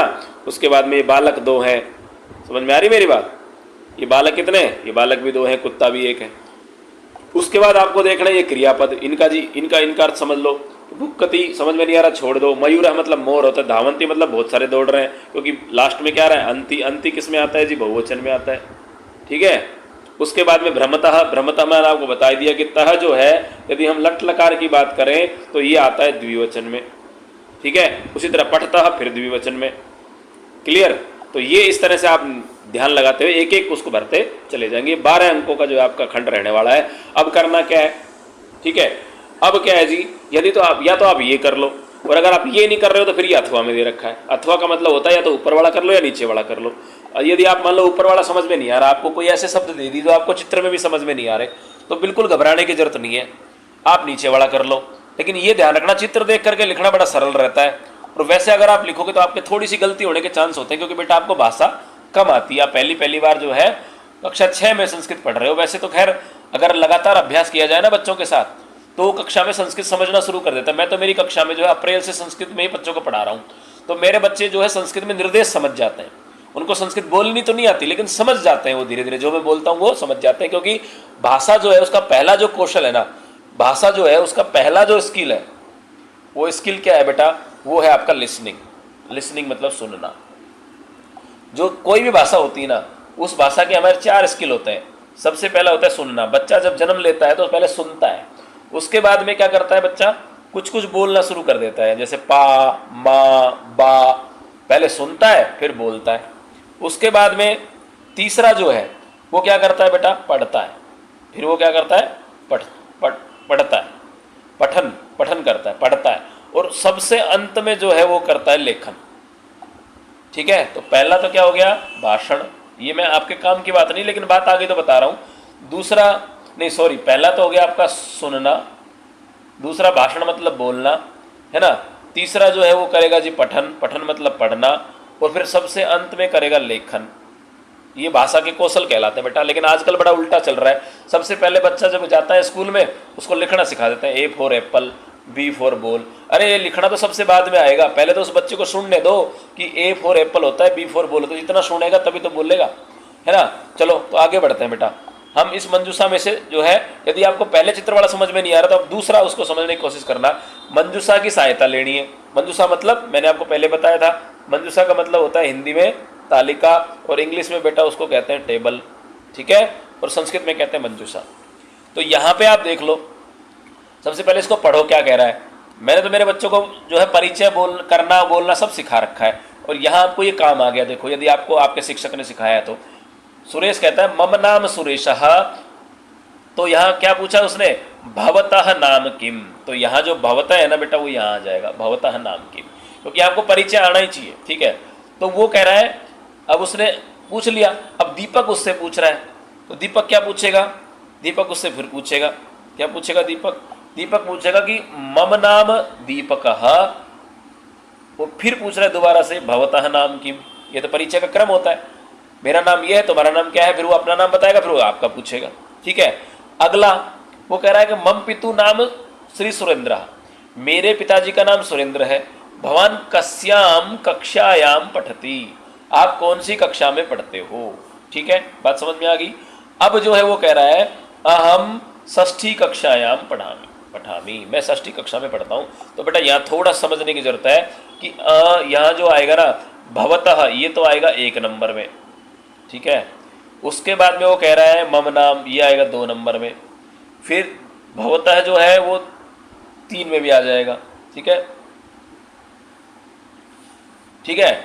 यहाँ पे 3 नंबर में या तो ये ले लो, या फिर पितु भी आ सकता है बेटा, क्योंकि पितु वो कह रहा है मेरा नाम दीपक है, तुम्हारे पिता का नाम क्या है? तो क्योंकि अगला प्रश्न वो कह रहे हैं मेरे पिता का नाम सुरेंद्र है, तो यहाँ वो पिता का नाम पूछ रहा है, तो इसका मतलब 3 में क्या आएगा? पिता आएगा। मैं फिर से समझा देता हूँ बेटा, देखो पहले में तो आएगा आपका भवतः, ये तो चला गया भवतः। उसके बाद दूसरे में आएगा ममः, तीसरे में आएगा पितुः, चौथे में आएगा कक्षायाम, पांचवें में आएगा अहम। इस प्रकार से ये जो है आपके रिक्त स्थान भरे जाएंगे। बिल्कुल ध्यान से पढ़ लो बेटा। चलिए अब अगला पढ़ते हैं हम। यहाँ पे क्या है बेटा, सर्वनाम बताया था ना मैंने आपको कि जो है उचित सर्वनाम पद के साथ वाक्यों को जोड़ना है। अब करना क्या है पहले समझ लो बेटा। उचित सर्वनाम पदों को जोड़ना है, 4 अंकों का प्रश्न है और 4 ही जोड़ने के लिए दे रखे हैं। इसका मतलब सारे जोड़ने हैं। इससे पहले हमने क्या कर रखा था, 5 में से कोई 4 करना है, 4 में से कोई 3 करना है, 2 में से कोई 1 करना है। यहाँ तो हमें चारों के चारों करना है क्योंकि 4 ही ऑप्शन दे रखे हैं और बेटा 4 ही नंबर का ये आपका क्या है, ये आपका प्रश्न है। ठीक है, तो हमें सारे करने हैं। कैसे करेंगे देखो, सबसे पहले ये देख लो आप, और इसका तो आपने खूब अभ्यास किया होगा बेटा, है ना।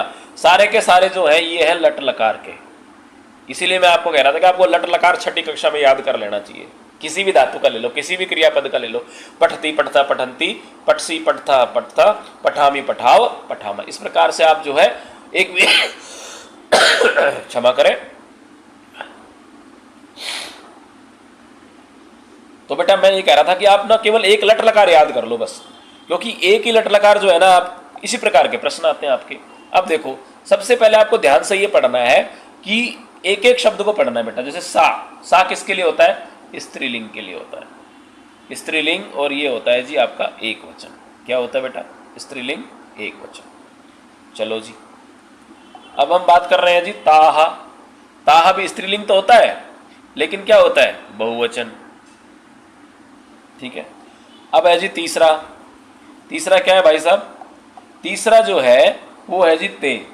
ये ते क्या होता है, ये पुल्लिंग में होता है और ये होता है जी बहुवचन। ठीक है साहब। अब उसके बाद में जी हम बात करते हैं ये सह। सह क्या है जी, सह भी पुल्लिंग है लेकिन ये क्या है जी, एक वचन।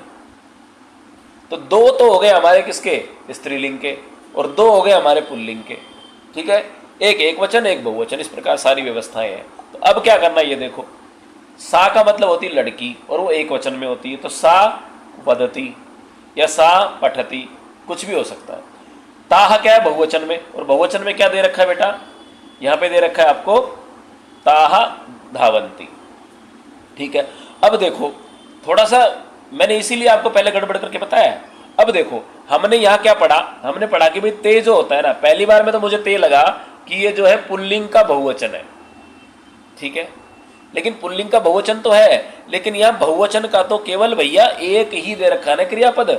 तो यहाँ तो ये भी बहुवचन हो गया और ये भी बहुवचन हो गया, लेकिन क्रियापद तो बहुवचन का एक ही दे रखा है। इसका मतलब जो है बहुवचन का क्रियापद एक है तो कर्ता भी जो है बहुवचन का एक ही है। इसका मतलब ये वाला जो ते है ना, ते, ये ते जो है इसमें कहीं ना कहीं गड़बड़ है, क्योंकि ते जो बनता है वो स्त्रीलिंग में द्विवचन में बनता है सा ते ताहा, तो यहाँ भी ते बनता है। ठीक है, चलो जी अब फिर पढ़ने का प्रयास करते हैं। तो सा पठती, ताहा धावंती, ते का मतलब क्या है, अभी मैंने बताया था आपको, स्त्रीलिंग का द्विवचन। स्त्रीलिंग का क्या है, द्विवचन।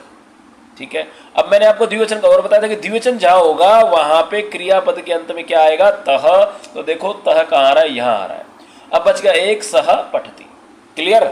तो इस तरह से आप एक एक चीज को समझ समझ के यदि लिखोगे ना बेटा, कहीं मार नहीं खाने वाले हो, पूरे में से पूरे नंबर आएंगे, मेरी गारंटी है। एक एक प्रश्न को कैसे लिखना है मैं एक एक प्रश्न बता रहा हूं आपको, वीडियो छोड़ के मत जाना। अगर किसी साथी ने अभी अभी मान लो इस वीडियो को ज्वाइन किया है, अभी अभी इस क्लास को ज्वाइन किया है, तो सबसे पहले तो सब्सक्राइब कर ले, क्योंकि बेटा अभी बहुत सारे वीडियो आने वाले हैं आपके, एक एक चैप्टर का वीडियो आने वाला है, आपका एक एक जो है अभ्यास प्रश्न का वीडियो आने वाला है। आप जो है नए नए वीडियो के नोटिफिकेशन प्राप्त कर लेंगे अगर आप सब्सक्राइब कर लेंगे तो। और यदि आपको वीडियो पसंद आ रहा हो तो लाइक जरूर कर दे एक बार जाकर के। तो चलो आगे बढ़ते हैं। अब हमारा आ गया तीसरा, खंड ग, है ना।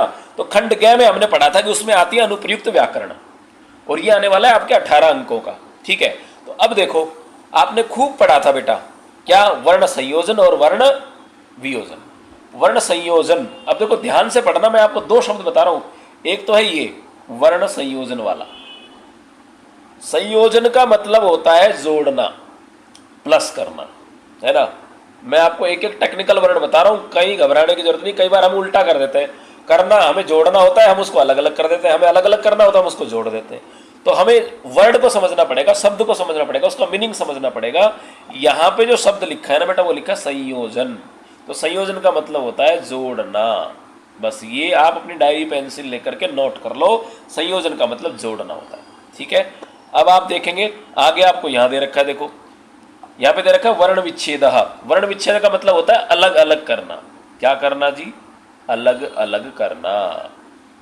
बात समझ में आई? और दूसरी सबसे बड़ी बात क्या है, जो वर्ण विच्छेदन है ना, ये इस वर्ण विच्छेदन को हम वियोजन भी कहते हैं। संयोजन का उल्टा होता है, विलोम शब्द होता है वियोजन। तो यदि आपको कहीं पे मान लो आप ये पढ़ रहे हो और आपको जो है वर्ण विच्छेद की जगह वियोजन मिल गया, तो भी हमें उसको क्या करना है, हमें उनको प्लस का निशान लगा लगा करके सबको अलग अलग करना है। अब कैसे करना है वो मैं आपको सिखाऊंगा बेटा। सबसे पहले हम देख लेते हैं प्रश्न संख्या 4, जिसमें दे रखा है वही वर्णों को संयोजन करना है। ठीक है, अब संयोजन करने का सबसे बढ़िया तरीका बता रहा हूं मैं आपको। बिल्कुल भी डरने की जरूरत नहीं है कि सब क्या बढ़ेगा कैसे बढ़ेगा। कई बार बच्चे डर के मारे इसको छोड़ के आ जाते हैं। अब मैं आपको एक एक जो है शब्द को समझा रहा हूं बेटा। सबसे पहले देखो, इसको देखो आप, है ना, उन्होंने एग्जाम्पल भी दे रखा है। कैसे दे रखा है? देखो वह, ये वह कैसा था? हलंत वाला।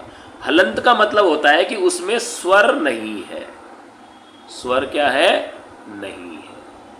और जब स्वर नहीं होगा, ठीक है, इसका मतलब वो क्या है? लंगड़ा है। जैसे आप मैं आपको कहानी सुनाता हूँ कि एक आदमी लंगड़ा था, वो चल नहीं पाता था, तो उसको चलने के लिए किसी के सहारे की जरूरत पड़ती थी। एक दिन उसका बेटा किसी काम से बाहर चला गया। पहले तो उसका बेटा उसको ले जाता था, अब वो चला गया तो वो बड़ा परेशान हो गया व्यक्ति। अब क्या किया, बेटे ने उसको एक लकड़ी ला के दे दी, है ना। उस लकड़ी से कहा कि भाई तो अब लकड़ी के सहारे चला कर, मैं हमेशा यहाँ नहीं रहूँगा, मुझे भी जो है परिवार के लिए बाहर जाना पड़ता है काम के लिए। तो उसका मतलब ये है कि अब उसका सहारा नहीं है, तो वो लकड़ी के साथ चलता है। तो यहाँ ये ध्यान रखना कि जिस भी शब्द वर्ण के नीचे आपको ये वाला हलंत दिख रहा है ना, हलंत डंडे वाला, ये वाला, ये जो हलंत लग रहा है ना, जैसे मैं आपको लिख के बताऊँ, जैसे आप थोड़ा समझ जाना बेटा। यहाँ पे वह लिखा हुआ है, ठीक है, और वह के नीचे ये हलंत लग रहा है, इसको कहते हैं हलंत। समझ रहे हो आप? फिर देखो एक बार फिर से बताता हूँ मैं आपको। ये जो है वह ऐसे लिखा हुआ है, ये वाला वह लिखा हुआ है। अब मैं आपको बताता हूँ, ये वाला जो है ना, ये चिन्ह, इसी को हम कहते हैं हलंत। क्या कहते हैं? हलंत्य। इसी को हम हलंत कहते हैं। ठीक है, तो ये ध्यान रखना कि जहां भी ये वाला वर्ण है, इसका मतलब उसमें स्वर वर्ण नहीं है, मतलब उसका सहारा नहीं है, वो बिना सहारे के है। ठीक है, तो वो मतलब आधा वर्ण है। क्या है वो? आधा वर्ण है, उसमें स्वर नहीं है, क्योंकि जिसमें स्वर मिलेगा ना, वही जो है वर्ण अपने पूरे स्वरूप में आएगा। तो अब आपको समझने की जरूरत है बेटा कि वह जो है उसमें क्या है? स्वर नहीं है, तो वह आधे का आधा ही लिखना है। अब उसमें री की मात्रा लगेगी, तो री की मात्रा कहाँ लगती है? यहाँ लगती है। अब क्या है? थ में भी क्या है? स्वर नहीं है, लेकिन आगे स्वर दे रखा है आ, तो इसमें लग जाएगी आ की मात्रा, तो क्या बन गया? वृथा। बात समझ में आई? चलो फिर से एक बार देख लेते हैं, अगला क्वेश्चन देख लेते हैं हम। देखो यहाँ लिखा हुआ है। अब करना क्या है आपको? सबसे पहले आपको लिखना है प। ठीक है, अब प इसमें क्या है जी? प इसमें हलंत है। प इसमें क्या है? हलंत है। हलंत दे रखा है ना प।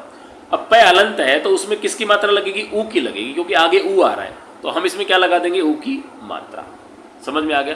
अब फिर से देख लो जी, फिर से क्या है? स आ रहा है, तो स कैसा है? आधा, तो इसको आधा ही छोड़ दो, क्योंकि आगे उसमें स्वर है ही नहीं, तो आधे का आधा ही रहेगा। क्योंकि फिर क्या आ रहा है? तय आ रहा है, तो हमने क्या लिख दिया जी? त। अब तय भी अभी तक तो आधा है, लेकिन उसमें ए की ध्वनि आ गई, इसलिए ए क्या हो गया? पूरा। अब क्या है जी? क कैसा है? आधा। उसमें क्या मिल गया? ए, तो क हो गया पूरा। अब है मैं, अब मैं आधे का आधा ही रहेगा, क्योंकि आगे कुछ आ ही नहीं रहा, तो बन गया पुस्तकम। बात समझ में आ गई आपको? देखो फिर देख लेते हैं, अगला देख लेते हैं एक बार। ये वाला देख लो। देखो इसमें क्या है जी? सबसे पहले च, और च में क्या मिल गया? ए। इसका मतलब ये पूरा हो गया। उसका डंडा, ये जो डंडा था ना, ये डंडा हट गया। ठीक है, डंडा हट गया, क्योंकि इसमें क्या मिल गया? ए मिल गया। ठीक है, तो च पूरा हो गया। अब क्या है बेटा? ट, क्योंकि ट में भी क्या मिल रहा है? अ, तो ट क्या हो गया? पूरा। अब क्या है जी? का, और का में क्या मिल रहा है? आ, तो हम लिख देंगे का पूरा, का, चटका। चलो अगला देख लेते हैं।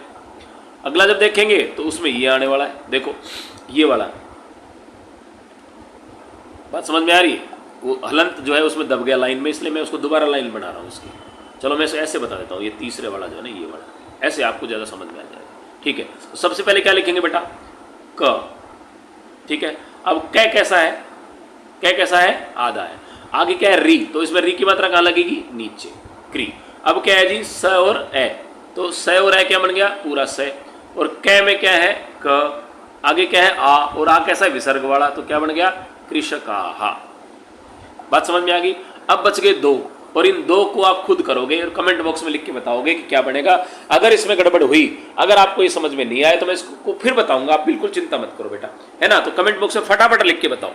और ये दोनों मैं यहीं छोड़ रहा हूँ, जब ये पूरा होगा ना, ये पेपर पूरा हो जाएगा तो अंत में बताऊंगा मैं इनको, जब तक आप फटाफट कमेंट बॉक्स में इसको लिख के बताओ, ठीक है, जब तक हम आगे बढ़ रहे हैं। ठीक है, चलो ये इन दोनों के उत्तर आप कमेंट बॉक्स में मेरे को लिख के बताओगे, दोनों के, ये घ वाला और घ वाला दोनों, इसके दोनों के उत्तर आप मेरे को कमेंट बॉक्स में लिख के बताओगे, ठीक है, ये और ये दोनों। चलो जब तक हम 5वां सवाल पढ़ते हैं, स्क्रीनशॉट ले सकते हो आप इसका, ये लो मैं दिखा देता हूँ आपको, स्क्रीनशॉट ले लो आप इन दोनों का, और इन दोनों को फटाफट कॉपी पेन पे करके दिखाओ मेरे को क्या बनेगा, ठीक है, इन दोनों को। चलो जब तक हम आगे बढ़ लेते हैं। अगला जो है वो है 5वां, और 5वें सवाल में दे रखा है उदाहरणम दृष्टवा, उदाहरण को देख करके वर्ण विच्छेद करो। वर्ण विच्छेद का मतलब क्या करना है वियोजन, वियोजन का मतलब क्या करना है मैंने आपको अभी बताया था अलग अलग। वेरी गुड, क्या करना है अलग अलग, क्लियर। चलो अब इसने एग्जाम्पल भी दे रखा है, देखो इसने दे रखा है बालक, ठीक है। अब देखो सबसे पहले आपको देखना है बा में क्या है जी एक ही मात्रा है, अलग करना है तो क्या हो जाएगा, ये इसका जैसे ही सहारा हटेगा वैसे इसके बाद लकड़ी आ जाएगी। जैसे ही उसका बेटा बाजार चला गया वो अपनी लकड़ी लेके आ गया, समझ में आ गया। बेटा कौन था आ, जैसे ही वो गया ये लकड़ी लेके आ गया। अब क्या है जी फिर प्लस का निशान, अब क्या है ल, और ल क्या है, ल में से फिर इसका बेटा बाहर चला गया थी फिर लकड़ी लेके आ गया, और बेटा कौन है ए। अब क्या है जी कह, तो कह में क्या है क, बेटा बाहर चला गया और वो कैसा है विसर्ग वाला बेटा है इसका। तो कहने का मेरा मतलब है जब आप ध्यान से देखेंगे बेटा कि जैसे उसका ये वाला बेटा बाहर चला गया ये लकड़ी लेके आ गया, ये वाला बेटा बाहर गया ये लकड़ी लेके आ गया, ये वाला बेटा बाहर गया ये लकड़ी लेके आ गया। समझ में आ गया आपको। चलो तो देखो आपने ना पूरा समझ लिया इसको कि हम बालका को कैसे लिखेंगे। तो बस वो वाली कहानी याद रखनी है बेटा, एक बूढ़ा था उसका एक बेटा था, वो अकेला नहीं चल पाता था, उसका बेटा जब भी उसके साथ होता था तो वो चल पाता था। उसके बाद एक दिन उसका बेटा चला गया और उसका बेटा आया तो वो बहुत परेशान हुआ, तो उसके बेटे ने उसको एक लकड़ी लाके दे दी और कहा कि जब भी मैं बाहर जाऊंगा तो ये लकड़ी लेके आपको बाहर जाना है, ठीक है। तो बस ये ध्यान रखना है कि जहां जहां आपको लगता है कि ये हलंत लगा हुआ है वहां वहां बेटा लकड़ी दे करके बाहर चला गया है और बूढ़ा जो है वो लकड़ी के सहारे चल रहा है, ठीक है। और जो बेटा बाहर गया है वो कौन है, यहाँ पे आ है, यहाँ पे ए है, यहाँ पे अ है। क्लियर है। चलो फिर से एक बार और मैं आपको एक जो है शब्द समझा देता हूँ। देखो यहाँ लिखा है क्रीडनकम, ठीक है, मैं आपको समझा देता हूँ। देखो ये है क्रीडनकम, एक एक लेना है ना। एक एक को जब हम लेंगे ना बेटा तो बस ये है कि आपको दिक्कत नहीं आने वाली है। एक एक वर्ण को जब आप लिख के आगे बढ़ोगे तो आपको जो है उसमें कहीं समस्या नहीं आएगी। यदि आप सारों को एक साथ लेके बढ़ोगे तो फिर कहीं ना कहीं आपको दिक्कत आने वाली है, ठीक है। तो बस एक एक को लेके आगे बढ़ते रहना, आपको कहीं दिक्कत नहीं आएगी। कैसे बढ़ना है देखो मैं बता रहा हूं आपको बेटा, चलो सीखते हैं। तो यहां देखो सबसे पहले जो है आपको लिखना है यहाँ पे क, क्या लिखना है क। अब क में से जब उसका बेटा बाहर निकलेगा तो यहाँ पे हम लगा देंगे, उसको दे देंगे हम उसको, हम जो है डंडे का सहारा ले लेगा वो, ठीक है। अब क के बाद किसकी ध्वनि आ रही है, र की, ठीक है, क्र हो गया जी। अब इसमें किसकी मात्रा है, बड़ी की, चलो जी क्री हो गया। अब क्या हो गया ड, ड में उसका बेटा बाहर जाएगा तो लकड़ी हाथ में ले लेगा, बेटा कौन है अ। उसके बाद में क्या है जी न, न भी जब उसका बेटा बाहर जाएगा तो लकड़ी ले लेगा। उसके बाद में क्या है फिर से क, क का बेटा बाहर जाएगा तो फिर से हाथ में लकड़ी ले लेगा। अब इसका हो गया जी अ। उसके बाद में क्या है जी म, समझ में आ गया आपको। तो ये हमने सीख लिया कि भाई क्रीडनकम को हमें कैसे जो है वर्ण विच्छेद उसका करना है ना। चलिए अगला देख लेते हैं। एक एक शब्द का एक एक वर्ण जो है ना उसको उसी कहानी के आधार पे चलना है, बस ये ध्यान रखना। अब हम बात करेंगे दोला, ठीक है, बहुत सरल है। तो सबसे पहले क्या करेंगे दो, दो क्या है जी द। अब द में बूढ़े ने जो है अपने हाथ में लकड़ी ले ली है क्योंकि उसका बेटा जो था वो कौन है ओ, वो चला गया बाहर। अब उसके बाद में ल, ठीक है, ल जो है उसका बेटा भी बाहर चला गया इसलिए उसने अब लकड़ी का सहारा ले लिया और बेटा कौन है जी आ, ठीक है। तो इस प्रकार से एक एक को करेंगे, द ओ ल आ, ठीक है। इस प्रकार से इसका वर्ण विच्छेद हो गया, एक एक करके अलग हो गया। चलिए अगला देखते हैं। अगला कौन है जी? अगला है अश्वः। अब ये ध्यान रखना कि जो वर्ण आधा है ना, जिसमें कोई स्वर नहीं है, वो बेचारा आधा ही है, वो लकड़ी के सहारे ही चल रहा है, ठीक है। तो बस ये ध्यान रखना है। अब इसमें क्या है? अ अपने आप में बेटा ही है, बेटा तो जवान है, वो तो अपने आप चलेगा। तो जितने भी स्वर वर्ण है ना, आपको स्वर समझ में आ रहे हैं? स्वर समझ में आ रहे हैं आपको? जो भी हमारे क्या होते हैं, स्वर होते हैं, जिनको आप वोवल बोलते हो इंग्लिश में, और जो व्यंजन होते हैं जिनको आप कॉन्सोनेंट बोलते हो। तो जितने भी स्वर हैं वो बेटे हैं, ठीक है। वो बेटे अपने आप चलते हैं क्योंकि वो सारे जवान हैं। तो स्वर जो है वो अपने आप चलेंगे, उसमें किसी भी लकड़ी के सहारे की उनको आवश्यकता नहीं है, ठीक है। तो ये हो गया अ। अब अ जो है वो बेटा है, वो तो अपने आप चलेगा। अब है श्व। श्व में क्या है जी? स। और वो कैसा है? आधा है, क्योंकि वो ऑलरेडी जो है उसके कंधे पे बैठा है। किसके कंधे पे? वह के कंधे पे बैठा है, तो जो है वो अपने आप नहीं चल पा रहा है, इसलिए उसने वह का सहारा ले लिया।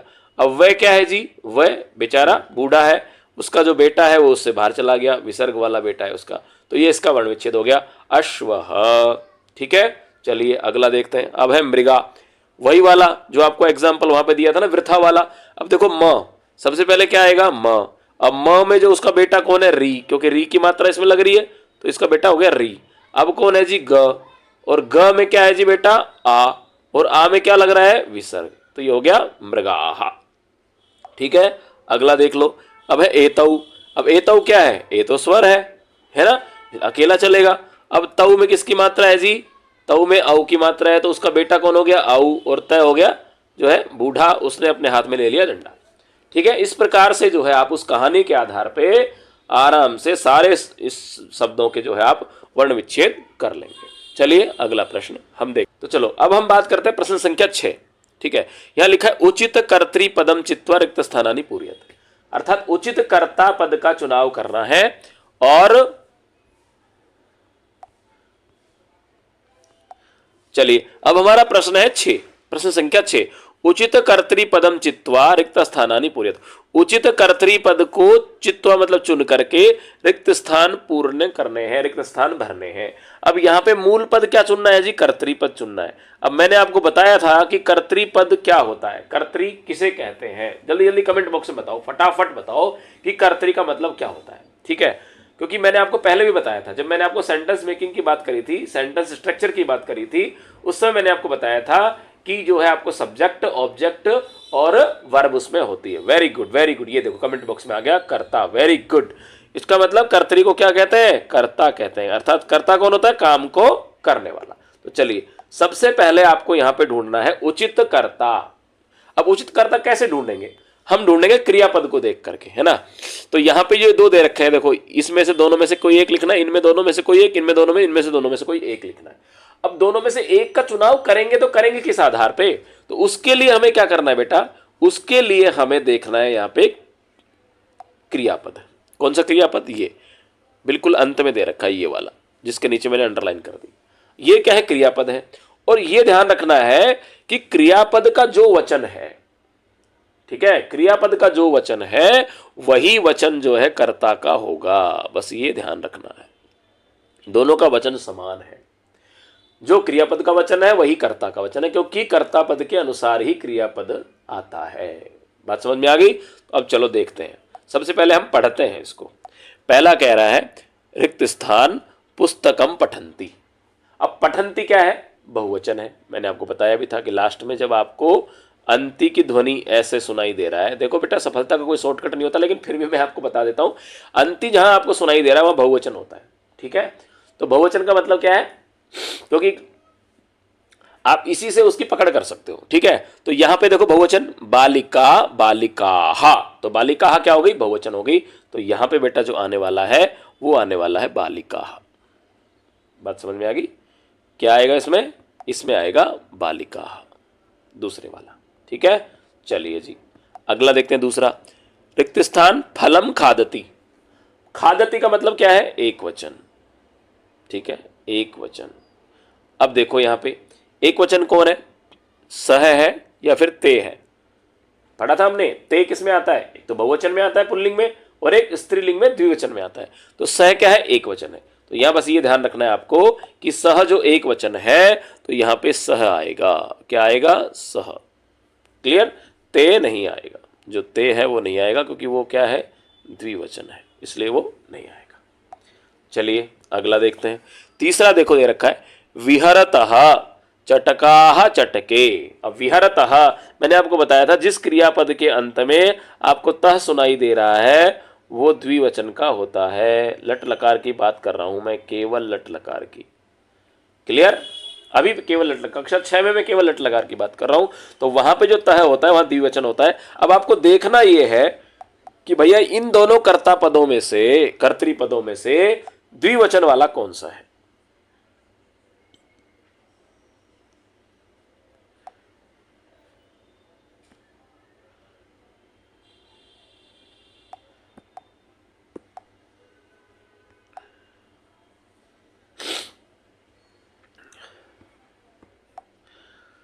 चलिए अब हम तीसरा देख लेते हैं। तीसरे में जो लिखा है ना बेटा, तीसरे में क्या लिखा है देखो, रिक्त स्थान विहरतः। ठीक है, तो विहरतः मैंने आपको बताया था कि लट लकार में जब हम देखेंगे, केवल किसमें? लट लकार में। मैं केवल कक्षा 6 के संदर्भ में बात कर रहा हूं।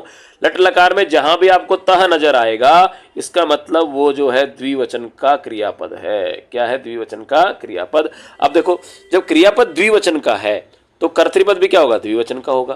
तो चटकाह क्या है? बहुवचन, और चटके क्या हो गया? द्विवचन।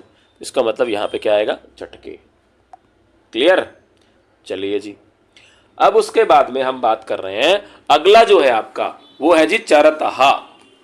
देखो अभी अभी हमने बात की थी, अभी अभी थोड़ी देर पहले हमने बात की थी, और वहां मैंने आपको बताया था कि जिस क्रियापद के अंत में क्या आए? तह, तो क्या होगा उसमें? जल्दी बताओ फटाफट, क्या होगा उसमें? उसमें जो होगा वो होगा द्विवचन। मैंने बताया था आपको, अगर आपको याद हो तो आप कमेंट बॉक्स में फटाफट लिख दिया करो। जब आप कमेंट बॉक्स में लिखते हो तो मुझे लग रहा है आप सीख रहे हो, आप पढ़ रहे हो। ठीक है, तो आप देखो अजा क्या है? एक वचन, और अजय क्या है? द्विवचन। इसका मतलब क्या हो गया? अजय आएगा इसमें। क्लियर? चलिए जी, अब हम बात करते हैं प्रश्न संख्या 7 की। चलो, ये कह रहा है उदाहरण देख करके आपको जो है रिक्त स्थान भरने हैं, और ये आपका 5 अंकों का रहने वाला है। कितने अंकों का? 5 अंकों का। इट मीन्स आपको यहाँ पे जो है 5 ही रिक्त स्थान दे रखे हैं, 5 ही जो है अंकों का ये प्रश्न है। अब करना क्या है इसमें? देखो ये आपके ना उसमें दे रखा है पहले पाठ में, पहले पाठ में जो आपका अकारांत पुल्लिंग का है ना, उसमें ये अभ्यास यूं का यूं दे रखा है। यदि आपने उसकी तैयारी की है तो बेटा उसी को याद कर लो। यहां क्या है? केवल और केवल जो है, जो हमारे शब्द रूप है ना, उन शब्द रूपों के यहाँ पर रिक्त स्थान दे रखे हैं, और उसका एक शब्द रूप एक वचन का, द्विवचन का, बहुवचन का जगह जगह उन्होंने दे रखा है, और उनके आधार पर आपको जो है बचे हुए लिखना है। कैसे लिखेंगे देखो मैं आपको बता देता हूं, ध्यान से देखो। उन्होंने एक तो एग्जाम्पल दे दिया, देवः देवौ देवाः, एक एग्जाम्पल उन्होंने दे रखा है। उसी तरह यहां देखो कपोतौ दे रखा है, तो कपोतौ जब यहां पे दे रखा है तो यहां पे देवः दे रखा है, तो कपोतौ का क्या हो जाएगा? कपोतः। तो पहले में क्या आ जाएगा? कपोतः, और 2 में क्या आ जाएगा जी? कपोताः। ये रूप चलेंगे किसकी तरह? बालक की तरह, बालकः बालकौ बालकाः। क्लियर है? चलिए जी अगला देख लेते हैं। अब देखो अगले में दे रखा है वृषभः, ये वृषभः दे रखा है, तो द्विवचन क्या हो जाएगा? उसी तरह बिल्कुल वही देवौ की तरह, वही कपोतौ की तरह वृषभौ, और बहुवचन 4 नंबर, ये तो हो गया 3 नंबर, और 4 नंबर क्या हो जाएगा? वृषभाः, वही जो आपका देवाः कपोताः, उसी तरह से वृषभाः विसर्ग वाला हो जाएगा। पंचम देख लो जी, काकः दे रखा है, काकाः दे रखा है, क्या बच गया? वही द्विवचन वाला हो गया, काकौ, क्योंकि यहां भी ये सब दे रखा है। ठीक है, तो काकौ हो जाएगा। तो बस यहां कुछ नहीं करना है आपको, केवल शब्द रूप ध्यान में रखना है, और शब्द रूप ध्यान में रखते हुए आपको जो है उन रिक्त स्थानों को भरना है, क्योंकि शब्द रूप आपको याद होने चाहिए बेटा। मैंने अपनी कक्षा में मैंने आपको पहले भी बताया था कि बच्चों को मैंने शब्द रूप याद करवाए थे, और उसके मैंने बहुत सुंदर सुंदर वीडियो बच्चों के लिए डाले थे बना करके, और क्लास के वीडियो है, उसका लिंक जो है ना आपको मिल जाएगा डिस्क्रिप्शन में। आप वहां से जो है आराम से उन वीडियो को देख करके बिल्कुल खेल खेल में गीत गा गा करके जो है आप शब्द रूप याद कर सकते हैं। ठीक है, चलिए आगे बढ़ते हैं। अगला जो हमारा शब्द है वो है उचित धातु रूप का। धातु रूप क्या है? क्रियापद। धातु रूप को हम क्या कहेंगे? यहाँ पे बिल्कुल आपकी साधारण समझ के लिए मैं लिख रहा हूं क्रियापद, ठीक है। तो धातु रूप का मतलब उचित क्रियापद जो है आपको लिखना है। अब बात वही आ गई, भले आप शब्द रूप लिख रहे हो, भले आप कर्ता का चुनाव कर रहे हो, भले आप क्रियापद का चुनाव कर रहे हो। क्रियापद कर्ता के अनुसार आती है, कर्ता क्रियापद के अनुसार आता है। तो वहां पे जो है कर्ता आपको देखना था, क्रियापद दे रखा था, यहाँ पे आपको जो है कर्ता दे रखा है, क्रियापद देखना है। बात वहीं की वहीं है, कुछ भी नया नहीं है, केवल जो है समझने का फर्क है। ये भी आपका 5 अंकों का प्रश्न है, इट मीन्स आपको यहाँ भी 5 के उत्तर देने हैं। अब देखो यहाँ पे क्रिया जो है क्रियापद दे रखे हैं, इन क्रियापदों में से आपको एक एक उठा करके रिक्त स्थान में भरना है। अब कैसे उठाओगे भाई साहब, चलो बातचीत कर लेते हैं। देखो लेखिका, अब लेखिका क्या है जी, एक वचन। तो देखो यहाँ पे लिखती और लिखंती, तो लिखंती क्या होता है हमें पता है, बहुवचन होता है ना। तो हम क्या करेंगे भाई, हम अब करेंगे लिखती, ठीक है। तो यहां पे जो आएगा आपका वो आ जाएगा लिखती। बात समझ में आ गई, फिर से एक बार देख लेते हैं भाई साहब। देखो यहां पे दे रखा है लेखिका, ठीक है। अब लेखिका क्या है जी, लेखिका जो है आपकी वो है जी एक वचन, ठीक है। अब यहां पे क्या है, लिखती और लिखंती। क्लियर है आपकी बात, जो है यहां पे लिखती और लिखंती है, ठीक है। तो चलो जी आगे बढ़ लेते हैं। यहां पे जो है आप एक वचन की बात करेंगे तो लेखिका जो है वो लिखती, क्या आएगा, लिखती, ठीक है। चलिए, तो इसका मतलब पहले वाले में जो आ रहा है वो आ रहा है लिखती। क्लियर है, चलो जी क्लियर है। तो अब अगला देख लो जी, दूसरा यहां पे देखो कर्तृपद है नौका, क्या है, नौका। अब नौका क्या है, एक। अब एक है इसका मतलब, अब इन क्रियापदों में देख लो जी, दोनों में से कौन सा आएगा, बताओ कौन सा आएगा, चलंती आएगा या चलती आएगा। नौका क्या है, एक वचन। अब जब नौका आपकी एक वचन है तो क्रियापद भी क्या होगा, एक वचन ही तो होगा। तो इसका मतलब चलंती क्या है, बहुवचन, और चलती क्या है, एक वचन। तो यहां पे क्या आएगा, चलती, नौका चलती। क्लियर। चलिए अगला देखो, मक्षिके। मक्षिके क्या है जी, मक्षिका शब्द का जो द्विवचन है वो बनता है मक्षिके। तो एक वचन ये हो गया और द्विवचन हो गया ये। और द्विवचन मैंने आपको बताया भी था, यदि हम बात कर रहे हैं केवल लट लकार की, तो जिसके भी अंत में तह आता है वो होता है आपका द्विवचन। क्लियर। तो उत्तर जो होने वाला है वो ये होने वाला है, उत्तः। क्लियर। चलिए जी अगला देख लेते हैं साहब। अब है अश्वः। अब अश्व क्या है, एक है, इसका मतलब एक वचन है, ठीक है। अब क्रियापद देख लो, जब कर्ता जब आपका एक वचन है तो क्रियापद भी क्या होगा, एक वचन का। तो धावती या धावंती, फटाफट आंसर बताओ जल्दी से कमेंट बॉक्स में, जब तक मैं अगला प्रश्न बता रहा हूं, ठीक है। अगला प्रश्न जो है आपका उसका उत्तर है, अरे वाह धावती, बहुत बढ़िया, बहुत ही सुंदर, वेरी गुड, बहुत सुंदर उत्तर दिया आपने। दूसरा जो है उसमें है आपका छात्रौ। कर्तृपद क्या है, छात्रौ। अब छात्रौ क्या है, हमने इससे पहले अभी अभी अभ्यास किया था बेटा, आपको याद हो तो ये देखो यहाँ पे ये देवौ वाला है ना, कपोतौ वाला, हमने अभी अभी यहाँ पे अभ्यास किया है। तो हमें बिल्कुल याद होना चाहिए कि जो औ की मात्रा लगती है वो लगती है द्विवचन में, जब हम बात कर रहे हो पुल्लिंग की, ठीक है। तो यहाँ भी आपको वही बात ध्यान रखनी है कि यहाँ पे क्या लिखा है जी, छात्रौ। छात्रौ का मतलब ये द्विवचन है, और मैंने आपको बताया था लट लकार में द्विवचन में जहाँ पे अंत में क्या हो, तह। केवल बात हो रही लट लकार की, वो भी कक्षा 6 के लिए, पहली बार विद्यार्थी संस्कृत पढ़ रहे हैं इसलिए थोड़ी यहाँ पे उनको जो है सरलता से समझाया जा रहा है। तो बेटा इसका जो आंसर होगा वो होगा हसत, ठीक है, हसता। अब हो गया जी आपका खंड घ, ठीक है, खंड घ। लेकिन उससे पहले मैंने आपके लिए जो है 2 प्रश्न छोड़े थे, अगर आपको याद हो तो, है ना, ये वाले 2 प्रश्न। कौन से वाले, प्रश्न संख्या 4 के 2 प्रश्न मैंने आपके लिए छोड़े थे। आपने कमेंट बॉक्स में बहुत सुंदर सुंदर उत्तर दिए हैं, लगभग लगभग सबका सही है, 1 या 2 वर्णों की थोड़ी सी गलती आ रही है, मैं समझा देता हूं कि किस तरह से बनेगा। तो चलिए हम बात कर लेते हैं। हम बात कर रहे हैं घ की। तो यहाँ पे देखो सबसे पहले है ऊ। अब ऊ क्या है, वो तो खुद ही बेटा है, बेटा है, जवान है, तो उसको किसी की जरूरत नहीं है। अब है द, ठीक है। अब द के आगे क्या आ रहा है, य, तो इसका मतलब द क्या रहेगा, आधे का आधा रहेगा। य के बाद क्या आ रहा है जी, आ, इसमें लग जाएगी आ की मात्रा। फिर आ रहा है जी न, और न के बाद आ रहा है अ, तो न पूरा हो गया। अब है म, उद्यानम, ये इसका उत्तर हो गया। क्लियर। चलो जी अंतिम देख ले, जिन जिनका उद्यानम है वो अपनी पीठ थपथपा लो फटाफट। अगला ये है जी, है ना, सबसे पहले आप लिखो जी स। अब स में किसकी मात्रा है जी, ओ की, ठीक है। उसके बाद में प, प में किसकी मात्रा है जी, ये आ, बेटा आ गया इसका घर पे। न में बेटा आ गया अ, तो न पूरा हो गया, और ये म सोपानम, ये इसका उत्तर हो गया। ठीक है, बहुत सुंदर, सबका उत्तर लगभग लगभग सही है, सब लोग बहुत अच्छे आप काम कर रहे हो, पूरे का पूरा पेपर आपकी समझ में आ रहा है। और कल जो है पेपर को फोड़ देना, बहुत सुंदर तरीके से आपको जो है उत्तर लिखना है, और पूरी कॉपी में एक भी प्रश्न छोड़ के नहीं आना, लगना चाहिए कि हाँ आपने किसी जो है एक टीचर से पढ़ा है ना, आपने बहुत अच्छे से जो है 1 घंटा पूरा 1.5 घंटा अपना दिया है, पूरा पेपर आपका अच्छा जाएगा। ठीक है, तो चलिए अब हम बात कर रहे हैं खंड घ की, जहां पे जो 16 अंकों का आपका जो है प्रश्न आने वाला है, और ये आपको ध्यान रखना है, ये सारे के सारे आपके पाठ में से आए हुए हैं। ठीक है, और यहाँ पे आपको केवल जो है 3 प्रश्नों के आपको उत्तर देने हैं। तो चलिए बेटा आगे बढ़ते हैं, ये है आपको जो है कोई 3 प्रश्न करने हैं, है ना, ये केवल 3 ही प्रश्न करने हैं। और करने कैसे, ये देखो यहाँ दे रखा है आपको, तो ये देखो यहाँ आपको कोई एक, इन दोनों में से एक, इन दोनों में से एक, आपको जो है एक एक करना। क्लियर, चलिए तो यहाँ हम देख लेते हैं बेटा, पहला जो प्रश्न है वो क्या है आपका, यहाँ लिख रखा है एतौ कौ स्तः।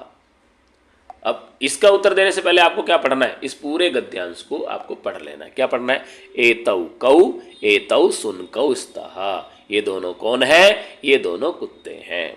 किम एतौ गर्जतः, क्या ये दोनों गरज रहे हैं। न एतौ उच्चै बुक्कतः, ये दोनों तो जोर से भौंक रहे हैं। ठीक है, तो ये था हमारा गद्यांश। अब इसमें से हम उत्तर छांट लेते हैं जी। पहला क्या दे रखा है, एतौ कौ स्तः, तो इसी को हम कहाँ ढूंढेंगे, इसको हम यही ढूंढेंगे जी। कैसे ढूंढेंगे, वही वाला काम करना है आपको, एतौ कौ स्तः, इन दोनों को यहाँ ढूंढना है। एतौ सुनकौ स्तः, तो ये हो गया इसका सुनकौ हो गया उत्तर, क्योंकि भाई साहब एतौ से एतौ को काट दो, स्तः को स्तः से काट दो, सुनकौ बच गया। ठीक है, तो सुनकौ जो है वो इसका एक पद में उत्तर हो गया, कि उत्तर आपको एक पद में ही देना है। ठीक है, अगला, अब प्रश्न आपको एक ही करना है ना, क्योंकि यहाँ लिखा हुआ है, लेकिन फिर भी चलो हम दूसरे का उत्तर ढूंढ लेते हैं। किम एतौ गर्जतः, हाँ क्या ये दोनों गरज रहे हैं। तो अगला प्रश्न देखो यहाँ है, किम एतौ गर्जतः, हाँ न एतौ उच्चै बुक्कतः, ये लो ये दोनों जोर से भौंक रहे हैं। चलिए जी, अब जो है प्रश्न आपका यहाँ पे आता है, पूर्ण वाक्य में उत्तर देना, लेकिन देना केवल एक का ही है। ठीक है, तो चलिए अगला प्रश्न हम देखते हैं, किम सुनकौ गर्जतः, तो इसका पूर्ण वाक्य में उत्तर देना है, किम सुनकौ गर्जतः न एतौ उच्चै बुक्कतः, ये इसका उत्तर रहने वाला है। ठीक है, अगला प्रश्न जी यहाँ पे है, किम सुनकौ बुक्कतः, हाँ आम, इसका उत्तर आपको देना है एतौ उच्चै बुक्कतः, क्योंकि बुक्कतः यहाँ आया तो आपको पूरे का पूरा वाक्य यहाँ से लेकर के यहाँ तक आपको पूरा दे देना है। चलिए जी, अब तीसरा प्रश्न देख लो, ये कह रहा है यथा निर्देशम उत्तरम लिखत, यहाँ पे आपको जो है कोई भी प्रश्न करना है 3। ठीक है, चलिए अब है स्तः, यहाँ पे कौन सा लकार है, मैंने अभी अभी आपको बताया था कि जिसके भी अंत में तय आ रहा हो वो द्विवचन होता है, और वो भी किसके लिए, लट लकार के लिए होता है। तो यहाँ पे आपको आंख बंद करके जो है, आंख बंद तो नहीं करनी है, खैर आंख खोल के ही रखनी है, लेकिन कहने का मतलब पूरे विश्वास के साथ जो है आपको लट लकार पर टिक कर देना है। ठीक है, चलिए अगला, अधोलिखितेषु शब्देषु अकारांत पुल्लिंग शब्दः कः। अब मैंने आपको अभी अभी बताया था कि बेटा जहां भी जो है ना आपको अंत में किसकी ध्वनि आ रही हो, अ की ध्वनि आ रही हो, और वो भी किसमें, मूल पद में, मूल पद में जो शब्द रूप में, तो वहां पे वो अकारांत होता है। अब देखो जी, किम नहीं आ रही, गर्जतः क्या है, ये तो क्रियापद है, ये कर्तृपद नहीं है, ये क्रियापद है, इसलिए यहाँ पे अकारांत की ध्वनि तो आ रही, लेकिन ये क्रियापद है। बुक्कतः कुक्कतः ये भी क्रियापद है, बच गया क्या, सुनकौ। अब सुनकौ तो क्या है, द्विवचन है, तो एक वचन क्या बनेगा, सुनकः, इसका मतलब जो है ये हो गया आपका उत्तर। ठीक है, अकारांत कौन है जी, अकारांत है जी आपका सुनकौ। क्लियर, बस ये ध्यान रखना है आपको। चलो जी अगला देख लेते हैं, ये प्रश्न संख्या 10, ये भी आपका जो है 3 अंकों का रहने वाला है। ठीक है, इसको भी आपको बड़े ध्यान से करना है, समझ में आ रही मेरी बात, इसको भी जो है आपको बड़े ही ध्यान से करना है। तो देखो सबसे पहले इसको हम पढ़ लेते हैं, सा का सा घटिका, घटिका किम सूचयति, घटिका समयम सूचयति। ठीक है, ये घटिका आप देख ही पा रहे हैं, तो वो कह रहे हैं ये कौन है, ये क्या है, ये घड़ी है, घड़ी क्या करती है, समय बताती है जी। चलिए जी, समय बताएगी, बहुत बढ़िया, आपकी समझ में भी क्या आ रहा है वो भी समय बताएगा जब आप पेपर अच्छा करके आएंगे। तो यहाँ देखो पहले ढूंढ लो, ये आपको एक प्रश्न का उत्तर, यहाँ भी एक प्रश्न का उत्तर, यहाँ भी एक प्रश्न का उत्तर देना है। ठीक है, क्योंकि 3 अंक का ही है, तो तीनों में से एक एक प्रश्न का उत्तर ही देना है। बस यहाँ पे आपको एक पद में देना है, यहाँ को पूर्ण वाक्य में देना है, और यहाँ पे आपको जैसा प्रश्न में पूछा गया वैसा देना है। चलिए आगे बढ़ लेते हैं, थोड़ा सा देख लेते हैं इसको। पहला प्रश्न क्या है, सा का अस्ति, तो सा घटिका, इसका उत्तर क्या हो जाएगा, घटिका। समयम कः सूचयति, समयम घटिका सूचयति, घटिका समयम सूचयति, इसका उत्तर हो जाएगा। अगला प्रश्न देख लो जी, घटिका किम सूचयति, वही है देखो, घटिका किम सूचयति, घटिका समयम सूचयति। अब मैंने आपको बताया था कई बार क्या होता है, क्योंकि पूर्ण वाक्य में उत्तर देना है तो पूर्ण वाक्य यहाँ लिखना पड़ेगा, तो कई बार क्या होता है आपको एक ही प्रश्न जो है उसका भाव दूसरे प्रश्न में भी होता है और दोनों प्रश्नों का एक ही उत्तर आ जाता है, इसलिए हमेशा प्रश्न संख्या डालनी चाहिए। अब यहां आप देखेंगे कि ये दोनों प्रश्न लगभग एक ही जैसा उत्तर ले रहे हैं। कौन से वाले, एक तो ये वाला समयम कः सूचयति और घटिका किम सूचयति, दोनों का जो है उत्तर एक ही है। तो क्या करना पड़ेगा जी, पहले आपको करना पड़ेगा प्रश्न संख्या 10 का 1 का ख, और दूसरा करना पड़ेगा प्रश्न संख्या 10 का 2 जो है उसका क। ठीक है, यहाँ पे आप लिखेंगे प्रश्न प्रश्न, उसके बाद इनका उत्तर लिख देंगे। क्लियर, चलिए जी। अगला प्रश्न जो है वो कह रहा है एतत् कस्या चित्रमस्ति, ये किसका चित्र है, तो ये कह रहा है ऐसा घटिका, सा किमस्ति, घटिका, वो घड़ी है, ये घड़ी का चित्र है। ठीक है, चलो जी। अब अगला देख लो जी, इसमें से कोई एक ही करना है। ये कह रहा है घटिका अत्र का विभक्ति, घटिका क्या है, आकारांत, आकारांत का मतलब प्रथमा है, इसमें क्या है जी, प्रथमा। अधोलिखित शब्देषु आकारांत स्त्रीलिंग शब्द क्या है, आकारांत का मतलब क्या है आपका, आकारांत का मतलब जिसके अंत में किसकी ध्वनि आ रही हो, आ की ध्वनि आ रही हो। अब देख लो जी इसमें कौन सा आकारांत है, आप खुद ही देख लो जी। किम नहीं है, का है ना, कह तो आकारांत है, कस्य भी आकारांत है, और ये क्या, इसका मतलब क्या हो गया, का। चलिए अब क्या करना है, नीचे लिखे गए नपुंसकलिंग पद्यांश को पढ़ करके उसका उत्तर देना है। अब ये भी कितने अंक का है जी, ये भी 3 अंक का है जी। अब इसको पढ़ लेते हैं। तानि कानि तानि कदली फलानि सन्ति, किम तानि मधुराणि आम तानि मधुराणि पोषकाणि च। तानि कानि वे सब क्या है, तानि कदली फलानि सन्ति वो सारे कदली फल हैं, केले के फल हैं। किम तानि मधुराणि क्या वो मधुर है, आम हाँ वो सारे मधुर हैं। ठीक है, अब चलिए जी इसके प्रश्नों का उत्तर देख लेते हैं। पहला प्रश्न क्या पूछ रहा है जी, ये कह रहा है एक पद में उत्तर देना है, एक ही करना है, यहाँ पूर्ण वाक्य में देना है, एक ही करना है, यहाँ भी केवल एक ही करना है, और जैसा निर्देश है वैसा उत्तर लिखना है। अब देखो जी पहला प्रश्न है तानि कानि सन्ति, तो उत्तर क्या हो जाएगा, तानि तानि दोनों को हटा के कदली फलानी, कदली फलानी इसका क्या हो जाएगा, उत्तर। क्लियर, चलिए जी अगला प्रश्न, किम कदली फलानी मधुराणि सन्ति, तो इसका उत्तर क्या है, किम कदली फलानी मधुराणि सन्ति, यहाँ से लेकर के यहाँ तक हम यहाँ से उठा लेंगे आम तानि मधुराणि सन्ति, तो इसका उत्तर हो जाएगा ये।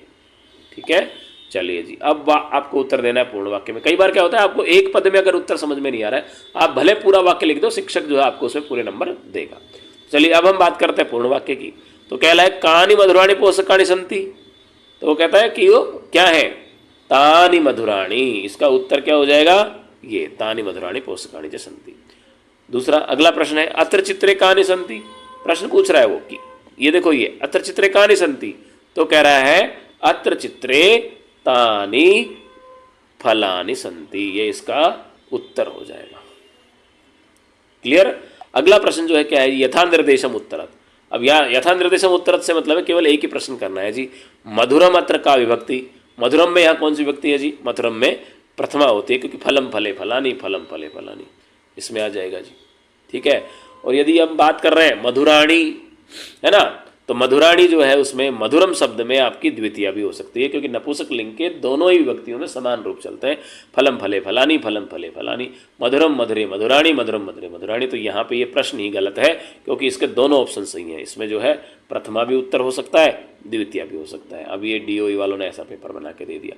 चलिए दोनों ऑप्शन सही हैं इसमें, लेकिन परीक्षा में ऐसा नहीं मिलने आएगा, इस प्रकार की त्रुटियां मूल परीक्षा में नहीं होती। चलिए जी अगला देख लेते हैं प्रश्न क्या है। अगला है जी अधोलिखित शब्देषु अकारांत नपुंसकलिंग शब्द कौन सा है। अब नपुंसकलिंग में ये ध्यान रखना कि अंत में जो है आपको मैं दिखेगा, हलंत वाला, लकड़ी वाला मैं, क्योंकि नपुंसक लिंग है ना, तो उसमें लकड़ी वाला मैं दिखेगा आपको, मतलब हलंत वाला मैं दिखेगा। तो देखो देखो हलंत वाला मैं कहाँ है, कदली फलम में ही लिखा हुआ है, पहला ये तो आकारांत है ना, बस। तो ये क्या है, कदली फलम है। चलो जी अगला प्रश्न, चित्र देख करके उनके नाम लिखने हैं जी। अभी किसका चित्र है जी, ये टेलीफोन का है, तो टेलीफोन को संस्कृत में बोलते हैं जी दूरवाणी। क्या बोलते हैं, दूरवाणी। कबूतर को क्या बोलते हैं, कपोतः। ठीक है जी। ताली को क्या बोलते हैं? कुंचिका। ये लो जी, कुंचिका। ठीक है। टेबल को क्या बोलते हैं जी? उत्पीठिका। ये उत्पीठिका है जी। कंप्यूटर को क्या बोलते हैं जी? संगणक यंत्रम। ये क्या है जी? संगणक यंत्रम। आम को क्या बोलते हैं जी? आम्रम। ये आम्रम। ठीक है। ये इनको जो है चित्र देख करके हम इनके पूरे नाम लिख रहे हैं। चलिए, अब जो है आपका अग्रिम प्रश्न है, प्रश्न संख्या 13 और ये अंतिम प्रश्न है बेटा। अब देखो, इसको थोड़ा ध्यान से पढ़ना है। यहाँ पे सीधा लिखा गया है कि इनका वचन परिवर्तन करना है और केवल 3 ही प्रश्न करने हैं। अब देखो, यहाँ थोड़ा सा इसको समझने की जरूरत है कि ये एक जो उसने वाक्य दे दिया, अब ब्रैकेट में उसने वचन दे दिया, मतलब ये कह रहा है कि ये जो वाक्य है ना, इसको हमें किस में बदलना है? बहुवचन में बदलना है। तो देखो, ये ध्यान रखना, आप मैं आपको पहले बता रहा हूं कि कर्ता जो है ना, कर्ता, वो कर्ता जो है वो जिस वचन में होगा, ठीक है, क्रियापद भी उसी वचन में होगा। बस ये ध्यान रखना। तो यहां बस आपको यही ध्यान रखना है, इन प्रश्नों के उत्तर आप बहुत अच्छे से दे पाओगे। देखो, एतत लिखा हुआ है तो पतति लिखा हुआ, एतत एक वचन है, पतति एक वचन है। अब बहुवचन में लिखा है तो ये भी एतानी हो गया, ये पतंती हो गया, ये भी बहुवचन हो गया और ये भी बहुवचन हो गया। मतलब कर्ता एक वचन तो कर्म एक वचन, मतलब सॉरी, क्रियापद एक वचन, और यदि कर्ता बहुवचन तो क्रियापद भी बहुवचन, कर्ता द्विवचन तो क्रियापद भी द्विवचन। चलिए अगला देखते हैं हम लोग। अगले प्रश्न में उन्होंने कहा है कि छात्रे लिखता। लिखता क्या है? वही आपका द्विवचन हो गया जी। ठीक है, वो बहुवचन में मांग रहा है तो छात्र क्या हो जाएगा? छात्राहा, और बहुवचन में हो जाएगा जी लिखंती, क्योंकि हम लट लकार की बात कर रहे हैं। ठीक है, छात्राहा लिखंती। चलिए जी, अगला प्रश्न, मयूरव नृत्यतः। अब मयूरव क्या है जी? द्विवचन है, और तह से आप समझ पा रहे हो द्विवचन है, तो यहाँ पे आप इसको बदलना है एक वचन में। तो मूल शब्द क्या है जी? मूल है जी मयूरः नृत्यति, क्योंकि यहाँ भी एक वचन, कर्तरी एक वचन, तो जो है क्रियापद भी एक वचन। चलिए जी, अगला देख लेते हैं साहब। अगला जो प्रश्न है उसमें लिखा है नारिकेलानि पतंती। तो नारिकेलम होता है, अभी आपने पढ़ा ऊपर, है ना। नारिकेलानि का मतलब बहुवचन है, पतंती का मतलब भी बहुवचन है, बदलना है हमने द्विवचन में। तो यहाँ पे आपको फलम फले फलाने वाला करना पड़ेगा, तो रूप चलाना पड़ेगा। तो यहाँ पे हो जाएगा नारिकेल, नारिकेले। ठीक है, और पतंती का हो जाएगा पततः, वही आपका विसर्ग वाला। ठीक है, चलिए जी, अंतिम देख लेते हैं। सिंहः गर्जन्ति। तो सिंहः क्या है जी? बहुवचन। गर्जन्ति क्या है? बहुवचन। बदलना किसमें? द्विवचन। तो सिंह का क्या हो जाएगा? बालक की तरह, बालकः बालकौ, तो हम यहाँ पे लिख देंगे जी सिंहहु, और गर्जन्ति का हो जाएगा जी गर्जतः, सिंहः गर्जतः। तो ठीक है बेटा, ये था आपका छठी का सवाल। अब आपको जो है बहुत ही अच्छे तरीके से इस पूरे पेपर की तैयारी करनी है, और मेरी शुभकामनाएं आपको, मेरा आशीर्वाद आपको, आपका बहुत अच्छा पेपर जाएगा, बशर्ते कि आपने पूरा वीडियो देखा हो। एक एक सवाल को हमने यहाँ पे समझ लिया है। चलिए, शुभकामनाएं आपको, बहुत बहुत धन्यवाद।